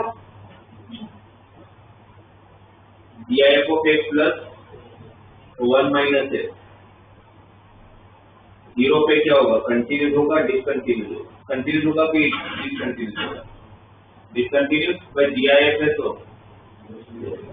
और अगर डिसकंटिन्यूस होगा तो डिफरेंशिएबल भी नहीं होगा, तो एक का आंसर आर और एस दोनों देगा, डिसकंटिन्यूस भी होगा और डेरिवेबल भी होगा। सेकंड का mod x minus 2 plus mod x, पर ध्यान देने का जीरो पे चेक करना, तो mod x minus 2 plus mod x continuous होगा, mod कंटिन्यूस तो होता ही है, तो चेक ही मत कर, पर क्या डिफरेंशिएबल होगा, mod डिफरेंशिएबल होता है, ये कहाँ कॉर्नर पॉइंट देगा, जीरो पे और 2 पे, जीरो पे और 2 पे, और जीरो पे ही चेक करना है, तो जीरो पे कॉर्नर पॉइंट देगा तो डिफरेंशिएबल। अच्छा इसकी जगह पर अगर ऐसे दे देते तो, और इसका आंसर क्या होता, सिर्फ पी और एस कंटिन्यूस होगा बट डिफरेंशिएबल। मैं सिर्फ इतना चेंज करूँ, फिर आप बताना कुछ आंसर में चेंज होगा क्या। G of x equal to mod x minus 2 plus mod x minus 1,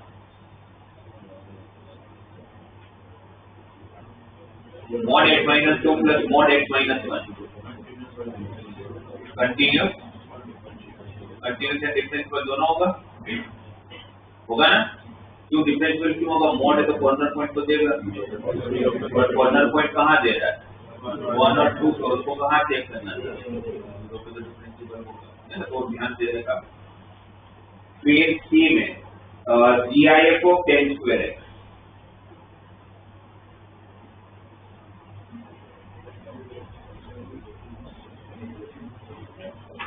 ten square है कंटिन्यूस होगा, पहले तो जी आई एफ है, जी आई एफ तो डिसकंटिन्यूस होता है,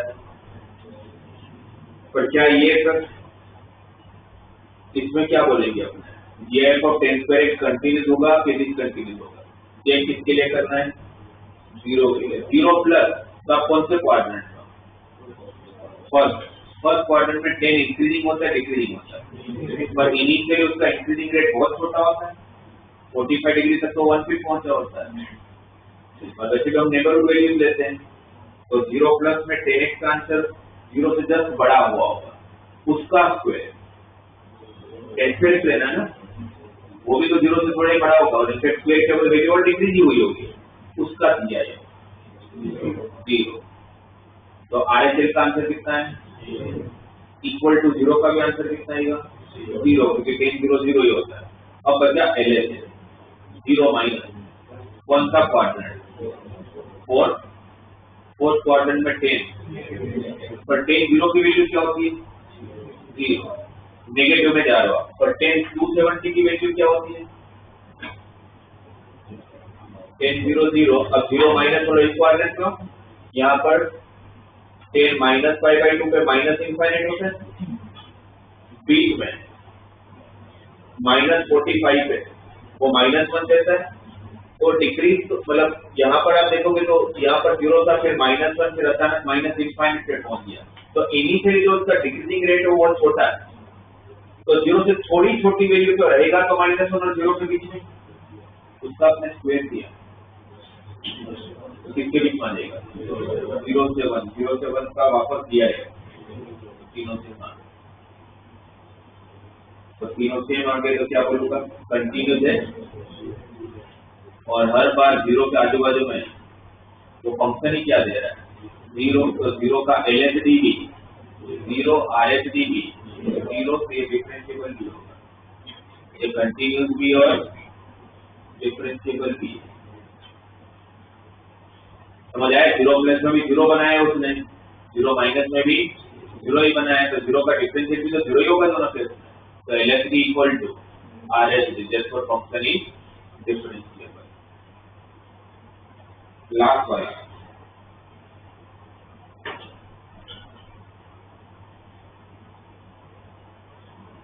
जीरो प्लस और 0 माइनस, 0 प्लस में और 0 माइनस में फंक्शन तो सेम ही है ना, 0 प्लस में e⁻1/x का आंसर इनफाइनाइट, भाई x को अगर 0 प्लस रखोगे तो 1/0 कितना हो जाएगा? Infinite, e raise to infinite. Infinite अगर इनफाइनाइट है तो हम क्या करते थे?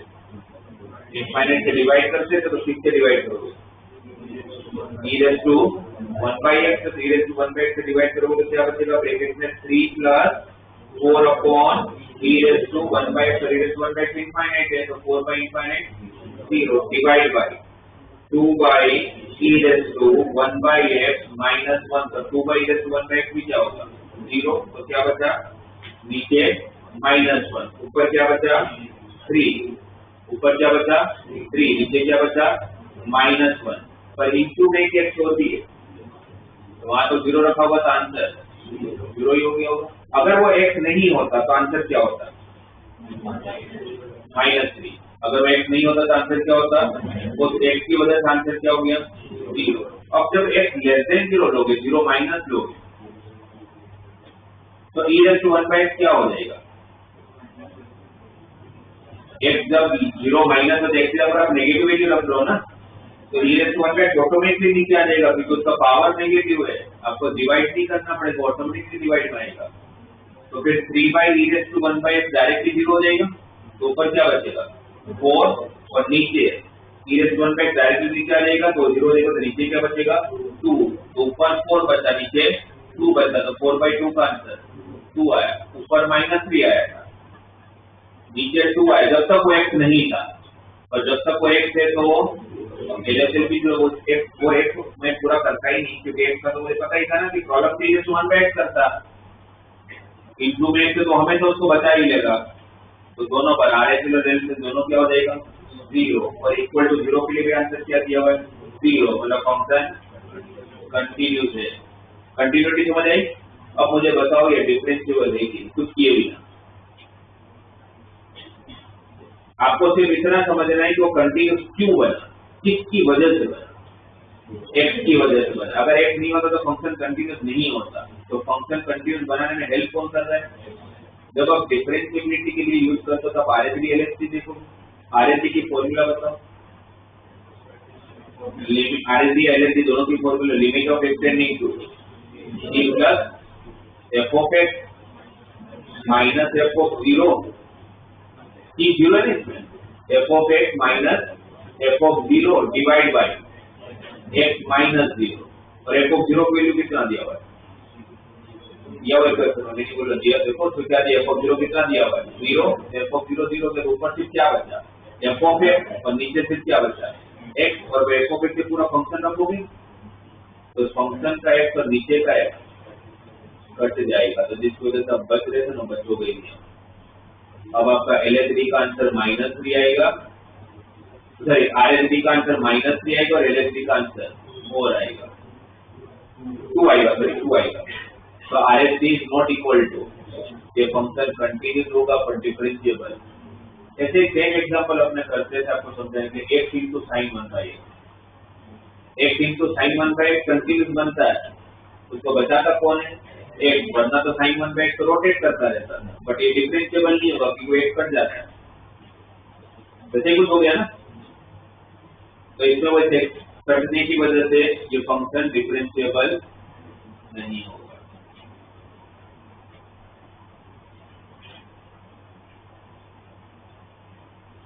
नाइन्थ का first question,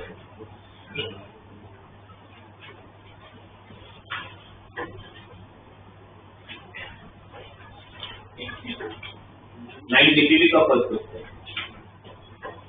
GIF of 10x into GIF of 4x, x belongs to 5/12 to 5/2, range दिया हुआ ऑलरेडी। 5/12 मतलब कितना डिग्री? 15, 5/2 मतलब 90, और GIF हमें पता है डिसकंटिन्यूस होता है, पर कहाँ डिसकंटिन्यूस होता है? हर इंटीजर वैल्यू पे। तो रेंज क्या है x की? 5/12 से 5/2 मतलब 15 डिग्री से 90 डिग्री। उसमें क्या अप्लाई करने वाले हैं? कॉट। कॉट कैसा फंक्शन होता है? इंक्रीजिंग और डिक्रीजिंग? डिक्रीजिंग। कॉट अप्लाई करते हैं इनइक्वालिटी की साइन, कॉट 90 की वैल्यू 0, कॉट 90 की वैल्यू 0, और कॉट 15 की वैल्यू 10 15 कितना होता है? याद रखा हुआ आप लोगों ने, 2 माइनस रूट 3 तो 450 कितना होगा 1/2 माइनस रूट 3 उसका सिलेक्ट कर लोगे तो 2 प्लस रूट 3 तो 490 0 415 2 प्लस रूट 3 की अप्रोक्स वैल्यू तो 2 प्लस रूट 3 मतलब 3.71 के आसपास तो 0 से लेकर 3.71 में कौन कौन इंटीजर है 0 को इंक्लूड नहीं करना क्योंकि 5/2 को इंक्लूड नहीं किया तो 0 छोड़ दो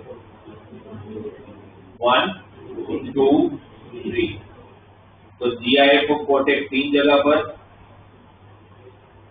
डिफरेंशिएबल नहीं होगा अगर कंटीन्यूअस नहीं होगा कहाँ पर जब कोटेक्स 1 बनेगा मतलब कोई पूछेगा 3 पॉइंट कौन से तो मैं बोलूंगा जब कोटेक्स 1 बना होगा कोटेक्स 2 बना होगा कोटेक्स 3 बना होगा एग्जैक्ट जो पॉइंट ढूंढना होगा तो बोलूंगा x = 5/4 हुआ होगा 4 इनवर्स 2 हुआ होगा 4 इनवर्स 3 हुआ होगा मुझे ये नहीं पता है ना ये 4 कब 2 होता है कब 4 3 होता है बट 1 कब होता है पता है तो 3 एग्जैक्टली वो पॉइंट है जहां पर GIF ऑफ कोटेक्स क्या होने वाला है डिसकंटिन्यूअस तो अंदर का पॉइंट पे तो पता चला कि 3 जगह पर डिसकंटिन्यूअस होगा और फिर आगे जो 10x दिया हुआ है उसका क्या उसके बाद भी दिया है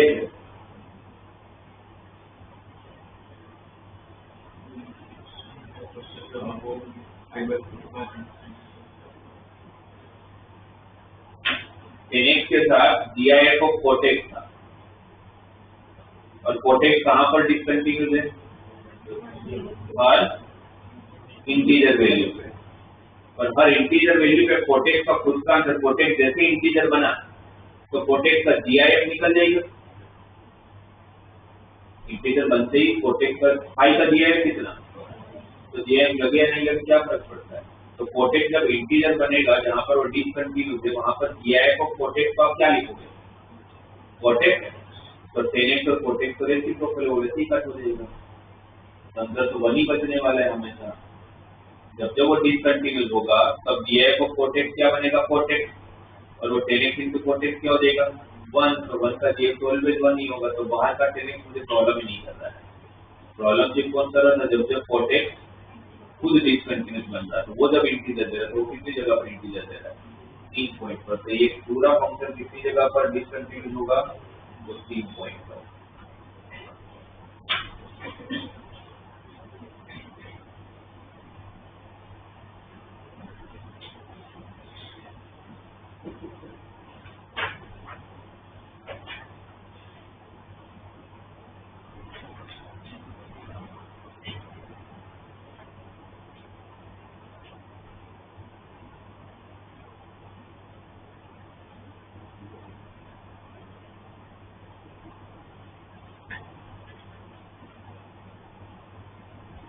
इसका जो सेकंड क्वेश्चन है अभी हम लोग जो थोड़ी देर पहले डिस्कस कर रहे थे ना maximum of f of x, g of x वाला ही है जिसको अपने बात करते भाई अगर ये कॉर्नर पॉइंट देगा तो वही देगा जहां पर फंक्शन बदलेगा फंक्शन सिर्फ बदलता वही है जहां पर ये इंटरसेक्ट होता है तो उसके हिसाब से इसका आंसर ई होगा both f of x and g of x are differentiable function at x equal to x0 then the function defined as h of x equal to maximum of f of x, g of x तो आप देखोगे तो c आप 100% बता सकते हो कि ये सच होगा क्योंकि differentiable eight x equal to x0 when f of x0 is not equal to g of x0 मतलब x0 उनका इंटरसेक्टिंग पॉइंट नहीं है और अगर इंटरसेक्टिंग पॉइंट नहीं है तो फंक्शन बदला ही नहीं होगा और फंक्शन बदलेगा नहीं तो कॉर्नर पॉइंट देगा ही नहीं और कॉर्नर पॉइंट देगा ही नहीं तो फिर वहां पर तो डिफरेंशिएबल होगा ही होगा ठीक है में हम लोग 100% प्रूव मतलब कंफर्म है बाकी सबके लिए कंफर्म नहीं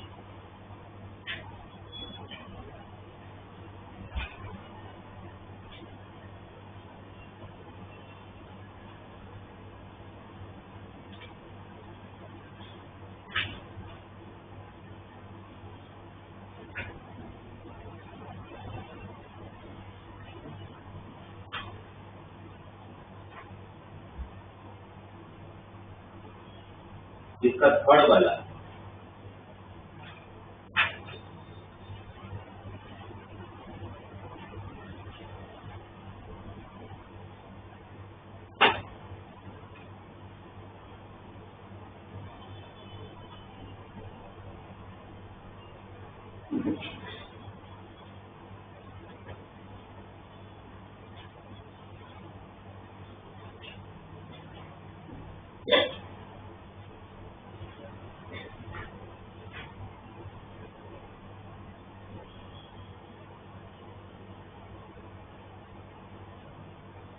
क्या होगा?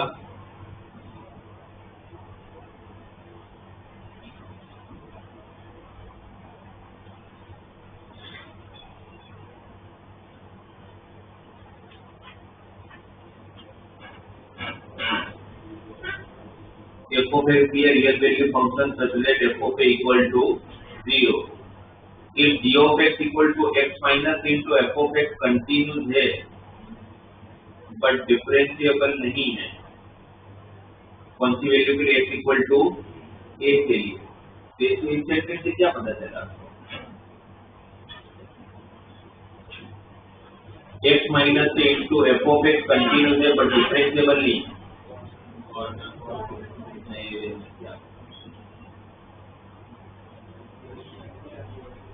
कॉर्नर पॉइंट की फंक्शन को नॉन डिफरेंशिएबल थोड़ी बनाता है। वो ये बताना चाह रहा है x minus A into f of x अगर कंटिन्यूस है बट वो डिफरेंशिएबल नहीं है, क्योंकि डिफरेंशिएबल की RHD इक्वल LHD की फॉर्मूला क्या होती है? Limit of x tending to a plus g of x minus g of a divided by x minus h। g of a मतलब कितना होगा? 0, क्योंकि g ऑफ a क्या दिया हुआ है? x, a माइनस से 0 देगा ना, तो ऊपर क्या बचा? ऊपर क्या बचा? g ऑफ a, और नीचे क्या बचा? x minus a। तो ऊपर g ऑफ x को जब रखोगे आप x माइनस a पे रखोगे तो ऊपर का x माइनस और नीचे का x माइनस है, कैंसिल हो जाएगा। तो इसका लेकिन इसको कंटिन्यूटी बनाने में x माइनस a का रोल था, इसके लिए वो कंटिन्यूस हो रहा था बट डिफरेंशिएबल नहीं हुआ क्योंकि x माइनस ने कर लिया। ये वैसे एग्जांपल हो गया exactly same x into sin 1 by x वाला। x into sin 1 by x continuous इसलिए नहीं होता है, तो sin 1 by x कंटिन्यूस तो उसको बताता कौन है?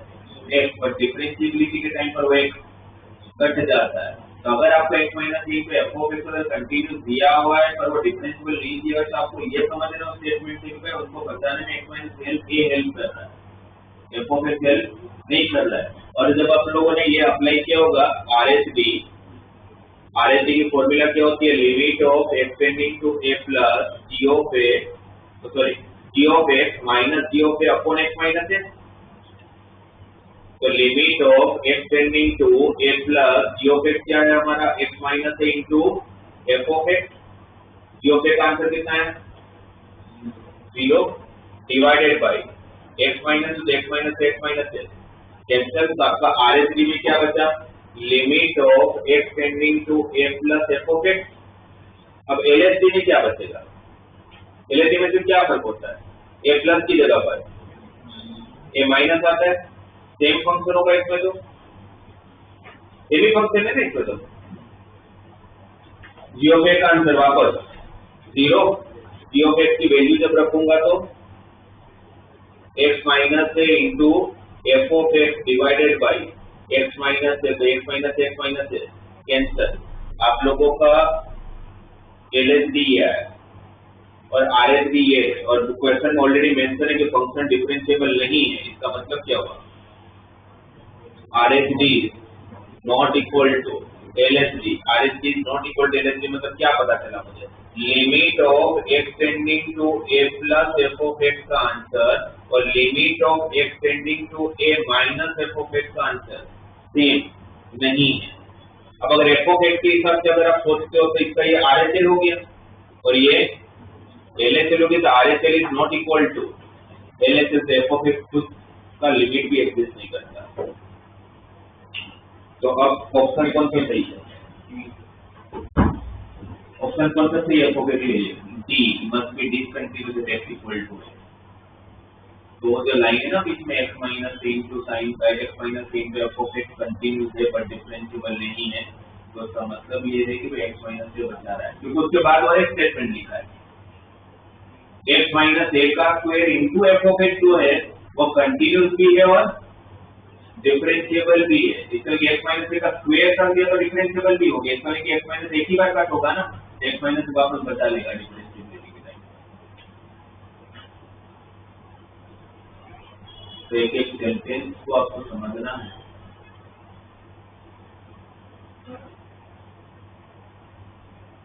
ठीक, which of the following function is continuous everywhere in its domain? 10x कैसा फंक्शन होता है? डिसकंटिन्यूस।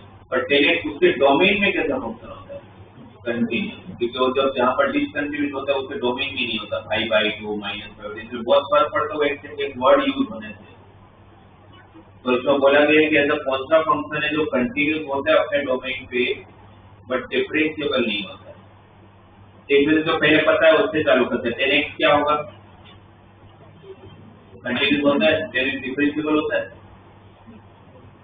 ना, पूरी की पूरी फॉर्मूला है 10x का डिफरेंशियल एक्सप्रेस तो होता होगा, तभी तो है, वरना होता ही नहीं। तो 10x डिफरेंशिएबल तो है। e raised to -x का ग्राफ कभी कॉर्नर पॉइंट देता है? e raised to x का ग्राफ याद है? कौन सा फंक्शन है? एक्सपोनेंशियल से ऊपर जाता है।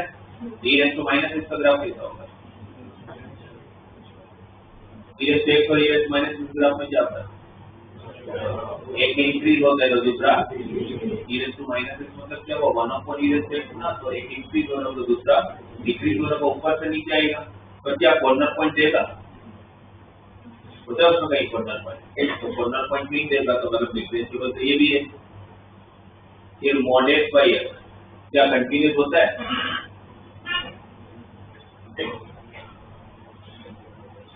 mod x by x greater then 0 होगा तो mod x को क्या लिखोगे? x by x 1 और x लेस देन 0 होगा तो mod x क्या बनेगा? -x तो -x by x। सबका तो RHS और LHS ही सेम नहीं है 0 तो कंटिन्यूस ही नहीं है। तो फिर चलो बोला था कि कंटिन्यूस होना चाहिए पर डिफरेंशिएबल नहीं होना चाहिए, तो b तो कंटिन्यूस नहीं है। तो बताइए कौन सा ऑप्शन? ये x raised to 1/3 कंटिन्यूस तो होता है, और x raised to 1/3 का ग्राफ कैसा बनता है?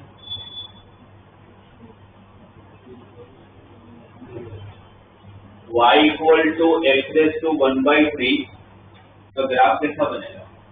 y equal to x raised to 1/3 का मतलब x equal to y³ हो गया ना, तो y equal to x³ का ग्राफ अभी बना के दिया था, y equal to x³ का ग्राफ अभी बना के दिया था, तो x equal to y³ में से क्या फर्क होगा? y equal to x³ और x equal to y³ एक दूसरे के इनवर्स फंक्शन नहीं हो गए? x और y इंटरचेंज ही तो हुआ और इनवर्स फंक्शन हो गया, उसका क्या मतलब हुआ? तो अगर ये मेरा y equal to x³ का ग्राफ है, कोई भी दो inverse function y equal to x के लिए सिमेट्रिक होता है ना, अगर ये मेरा y equal to x³ का ग्राफ है तो x equal to y³ का ग्राफ इसी का सिमेट्रिसिटी हो जाएगा, ये x equal to y³ का जो डॉटेड लाइन बना है। समझ आया? तो ये कंटिन्यूस भी होगा, कंटिन्यूस तो है राइट, पर इसका अगर आप डिफरेंशिएशन करोगे, क्योंकि आपको पूछे कि उसके डोमेन में कंटिन्यूस होना चाहिए पर डिफरेंशिएबल नहीं होना चाहिए, इसका डिफरेंशिएट करोगे तो क्या आएगा? x raised to 1/3 के अंदर तक 0 होता है, उसको तो 0 प्रॉब्लम नहीं करने वाला डोमेन में, पर इसका डिफरेंशिएट करोगे तो x raised to 1/3 का differentiate 1/3 x raised to power -2/3 और -2/3 है तो नीचे आ जाएगा, और फिर एक 0 रखोगे तो डिनोमिनेटर 0 आ जाएगा, तो अनडिफाइंड हो जाएगा। इसीलिए ये कंटिन्यूस है बट डिफरेंशिएबल नहीं है।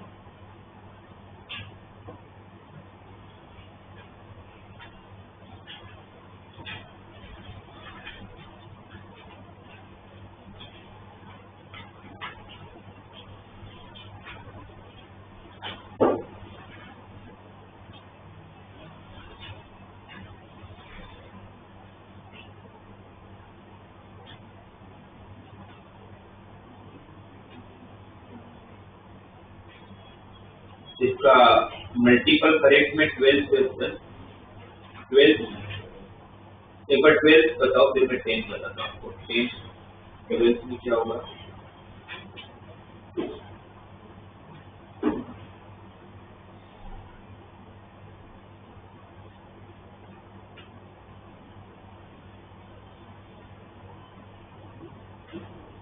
अभी ये मिनिमम ऑफ x³ और x² के बाद अभी क्या था? कहाँ पर इंटरसेक्ट होंगे दोनों? 0 पे, और पर क्या जीरो पे फंक्शन चेंज होगा? मिनिमम चाहिए यहाँ पर।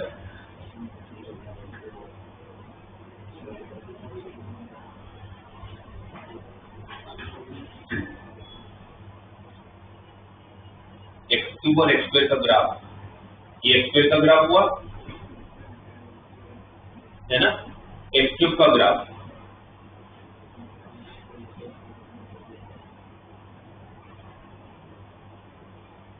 ये एक्स क्यूब का ग्राफ हुआ। मिनिमम मतलब कौन सा पार्ट? ये वाला। नेगेटिव वैल्यू में मिनिमम कौन होगा? X cube. 0 और 1 के बीच में मिनिमम कौन होगा? X cube. तो 0 पे फंक्शन चेंज ही नहीं हुआ। फिर 1 के बाद फिर मिनिमम कौन हो जाएगा? X square.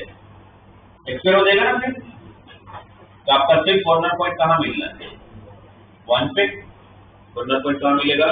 1 पे, क्योंकि 0,0 पे फंक्शन चेंज नहीं हुआ। तो अब क्वेश्चन देख लेते हैं। एफ ऑफ एक्स के बारे में बात हुआ था, पहले एफ के ऑप्शन चेक कर लेते हैं नीचे। Then we to the following bold. तो पहले वाला f is continuous for all x, true है? कंटीन्यूअस तो होता ही है। सी वाला f of x is differentiable for all x belongs to 1 to infinity, भी ट्रू है, क्योंकि एग्जैक्टली 1 पे डिफरेंशिएबल नहीं है, पर इसमें 1 ओपन ब्रैकेट में, तो 1 टू इंफिनिटी का तो भी फंक्शन चेंज होगा ही नहीं, तो वो भी ट्रू है। सही है ना? अब जी पे आ जाते हैं। GIF of x square plus root of fractional part of x square। तो g of x क्या बना आपका फंक्शन? देखा जाए तो g of x equal to fractional part of x square plus mod of fractional part of x। Root के बाहर आकर तो मोड लेके आता है, पर क्या फ्रैक्शनल पार्ट को मोड की जरूरत है? क्योंकि फ्रैक्शनल पार्ट का रेंज क्या होता है? तो फिर ये मोड की काम ही नहीं। ऐसा फंक्शन। अब बताओ कैसा ये फंक्शन कंटिन्यू जी बी और डी देख लो, क्योंकि मोर देन 1 करेंगे तो ऑप्शन भी चेक करोगे। डी क्या है? D is discontinuous for all x belongs to I, मतलब all the integer value. True और फॉल्स? क्या बोला है? ये हमेशा डिसकंटिन्यूअस होगा हर इंटीजर वैल्यू के लिए। ट्रू और फॉल्स? शायद आपको एक पॉइंट बैठे तो GIF है तो डिसकंटिन्यूअस होता ही है हर इंटीजर पर ये शायद आपको प्रॉब्लम दे सकता है 0 पे, क्योंकि फ्रैक्शनल पार्ट ऑफ एक्स सिर्फ और सिर्फ 0 पे ब्रेक होता है। तो आपको 0 पे पर चेक कर लेना चाहिए। इस पे चेक कर लो, इसको 0 पे चेक कर लो। 0 पे चेक करोगे तो 0 प्लस का GIF 0। अच्छा, जब 0 प्लस होगा तो पहले फंक्शन लिख लेता हूँ। जब 0 प्लस लूंगा तो ये तो इसका स्क्वायर होगा और इसको फ्रैक्शनल पार्ट की जरूरत नहीं होगा, ना। 0 माइनस में फ्रैक्शनल पार्ट ऑफ एक्स क्या बनता है? 1 प्लस एक्स। 0 नेगेटिव वैल्यू में फ्रैक्शनल पार्ट ऑफ एक्स क्या बनता है? तो एक ही तो पार्ट याद कर रहा है आपको। 0 प्लस में फ्रैक्शनल पार्ट की जरूरत नहीं होती और 0 माइनस में फ्रैक्शनल पार्ट ऑफ एक्स क्या बन जाता है? 1 प्लस एक्स। क्यों? तो 1 प्लस एक्स बनता है। फ्रैक्शनल पार्ट ऑफ एक्स होता ही क्या है? x minus GIF of x. X अगर लेस देन 0 होगा तो उसका GIF ऑफ एक्स -1 होगा ना, तो माइनस माइनस प्लस। अब देख लो 0 प्लस में इसका आंसर कितना? 0 ना, और इसमें भी 0 रखूंगा तो आंसर 0 माइनस 0 से छोटी वैल्यू का GIF -1 का स्क्वायर 1 हो जाएगा, और इसमें 0 रखूंगा तो 1 प्लस 1 2 होगा। तो चलो 0 पे भी ये फंक्शन कंटिन्यूअस नहीं हो रहा है, तो ठीक है। तो फिर D is discontinuous for all x belongs to I बराबर है, और D वाला D is not differentiable for all x belongs to I.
अच्छा ठीक है, देखो ना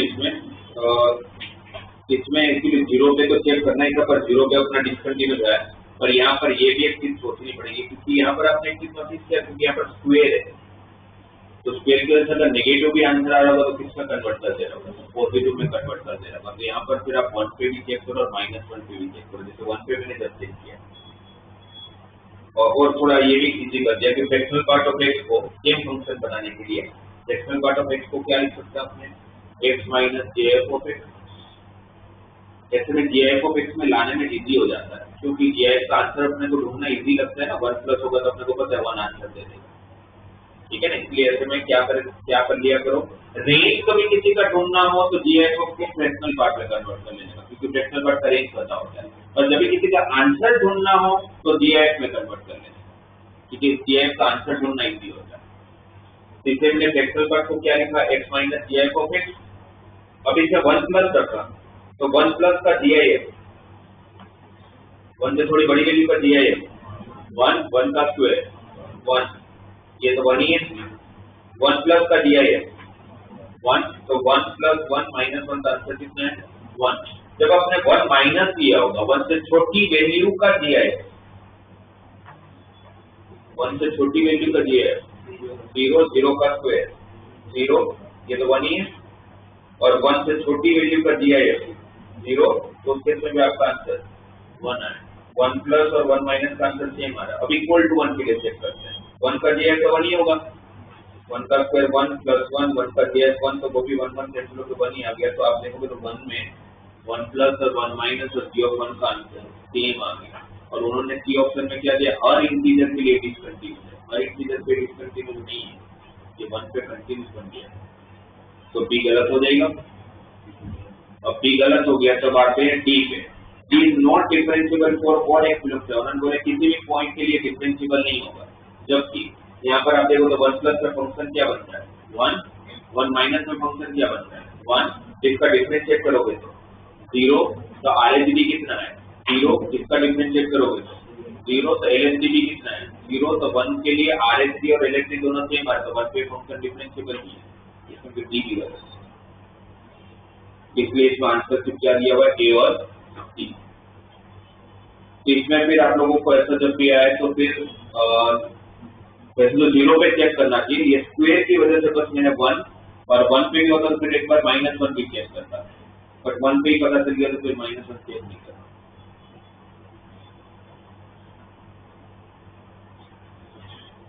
इसका जो क्वेश्चन नंबर 10 है,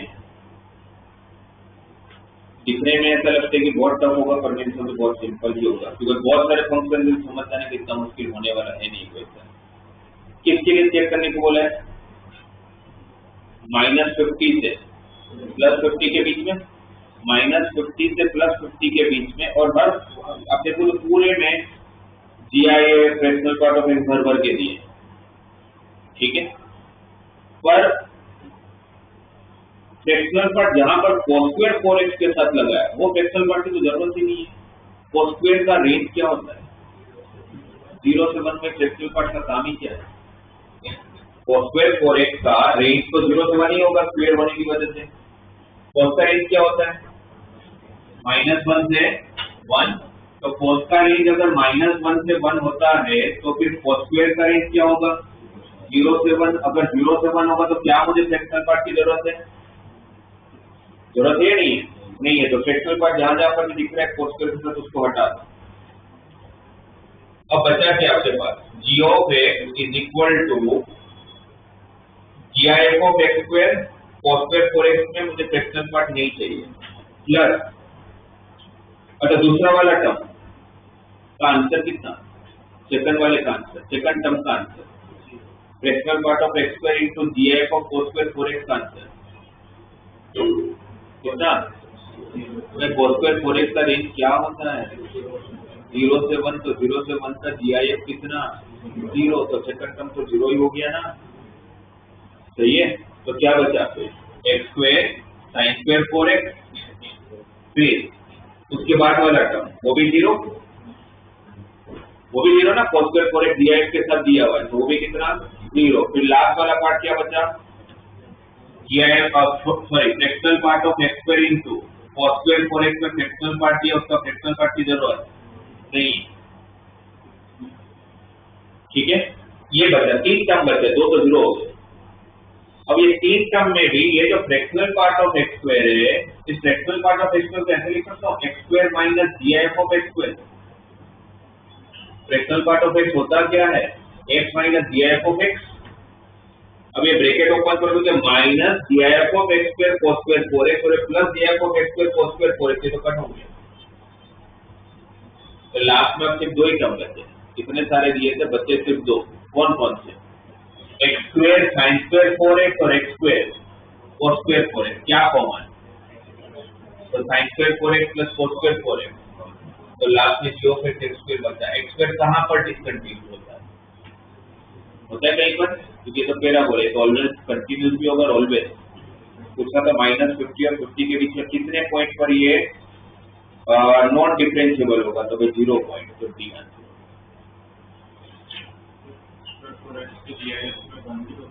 किसके दिए?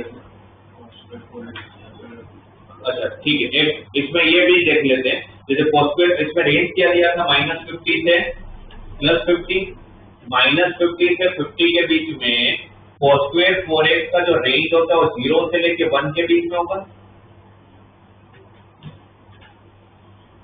इंक्लूड हो सकता है ना 1, cos 0 की वैल्यू 1 होती है। तो मैंने अभी 0 से 1 कंसीडर किया था, जिसमें 1 कंसीडर नहीं किया था, तब मेरा आंसर x स्क्वायर बन रहा है फंक्शन, और x स्क्वायर बन रहा है तो x स्क्वायर ऑलवेज डिफरेंशिएबल होता है, तो कोई प्रॉब्लम नहीं। अब जो बच गया cos स्क्वायर 4x अगर 1 हुआ तो क्या? अगर cos स्क्वायर 4x एग्जैक्टली 1 हुआ तो क्या? तो वो फंक्शन क्या बनेगा? अगर cos स्क्वायर 4x 1 हुआ तो क्या बचेगा? 1 का फ्रैक्शनल पार्ट तो 1 ही होगा, तो सॉरी 1 का फ्रैक्शनल पार्ट 0 हो जाएगा, 1 इंटीजर है तो उसका फ्रैक्शनल पार्ट कितना? तो फर्स्ट टर्म 0, तो ये सेकंड टर्म 1 का DIF, तो क्या बचेगा? x स्क्वायर का फ्रैक्शनल पार्ट, फिर उसके बाद x square sin square 4x वो बचेगा, फिर नेक्स्ट टर्म फोर्थ वाला, उसका आंसर 1 का DIF,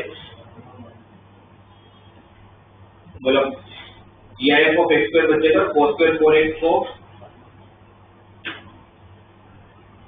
sorry cos square 4x तो 1 ही है ना, तो 1 का DIF तो कितना हो जाएगा? 1, तो फिर क्या बचेगा?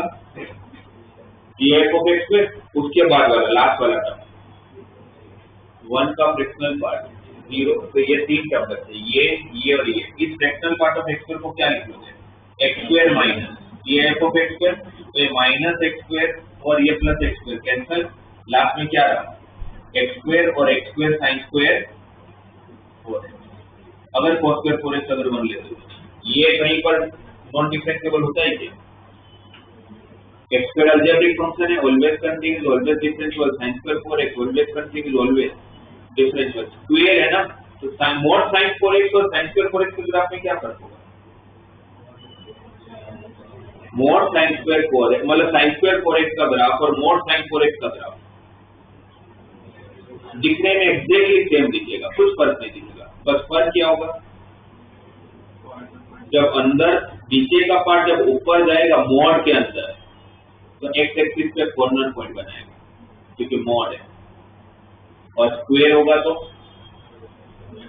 काफी लोगों को सफल देख के समझ ही नहीं आएगा। भाई sin स्क्वायर 4x का अगर आप sin x का ग्राफ ड्रॉ कर तो कैसा होता है sin x का ग्राफ? ये sin x का ग्राफ है, जब इसका स्क्वायर करोगे तो नीचे का पूरा पार्ट ऊपर जाएगा, है ना, ऐसा दिखेगा आपको ग्राफ। ये कर्व बनता होगा यहाँ पर, नीचे का ऊपर तो जाएगा ही जाएगा, राइट, पर जब इसका मॉड ले जाओगे तो यहाँ पर एग्जैक्टली कॉर्नर पॉइंट बनेगा। ठीक है, मॉड क्या बनाता है?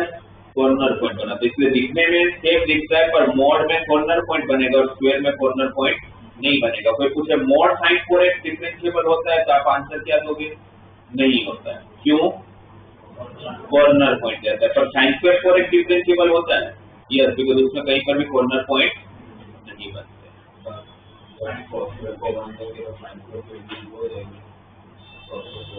ठीक है, अगर वो भी कर लेते हैं, cos square 4x 1 होगा तो sin square 4x 0 हो जाएगा, तो ये भी हट जाएगा, तो भी एक्सप्रेस हो जाएगा। अगर वो रहता भी तो भी कोई प्रॉब्लम नहीं था मुझे, है ना, वो भी सही है। cos square जब 1 होगा तो sin square 4x क्या हो जाएगा? 0, तो वो पार्ट हट जाएगा। इसमें टोटल नंबर ऑफ पॉइंट ढूंढना था जहां पर नॉन डिफरेंशिएबल होगा, तो आंसर इज 0।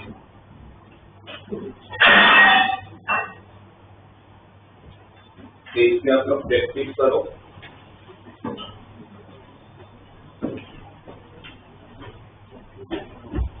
नेक्स्ट क्लास तक मैं सारे डीपीपी खत्म करके, क्योंकि ज्यादा टाइम लगता नहीं अगर कंसेप्ट सही है, इसको खत्म करके नेक्स्ट क्लास तक मेरे को डाउट हो तो बता दो, क्योंकि नेक्स्ट क्लास से फिर मैं आगे बढ़ जाऊंगा।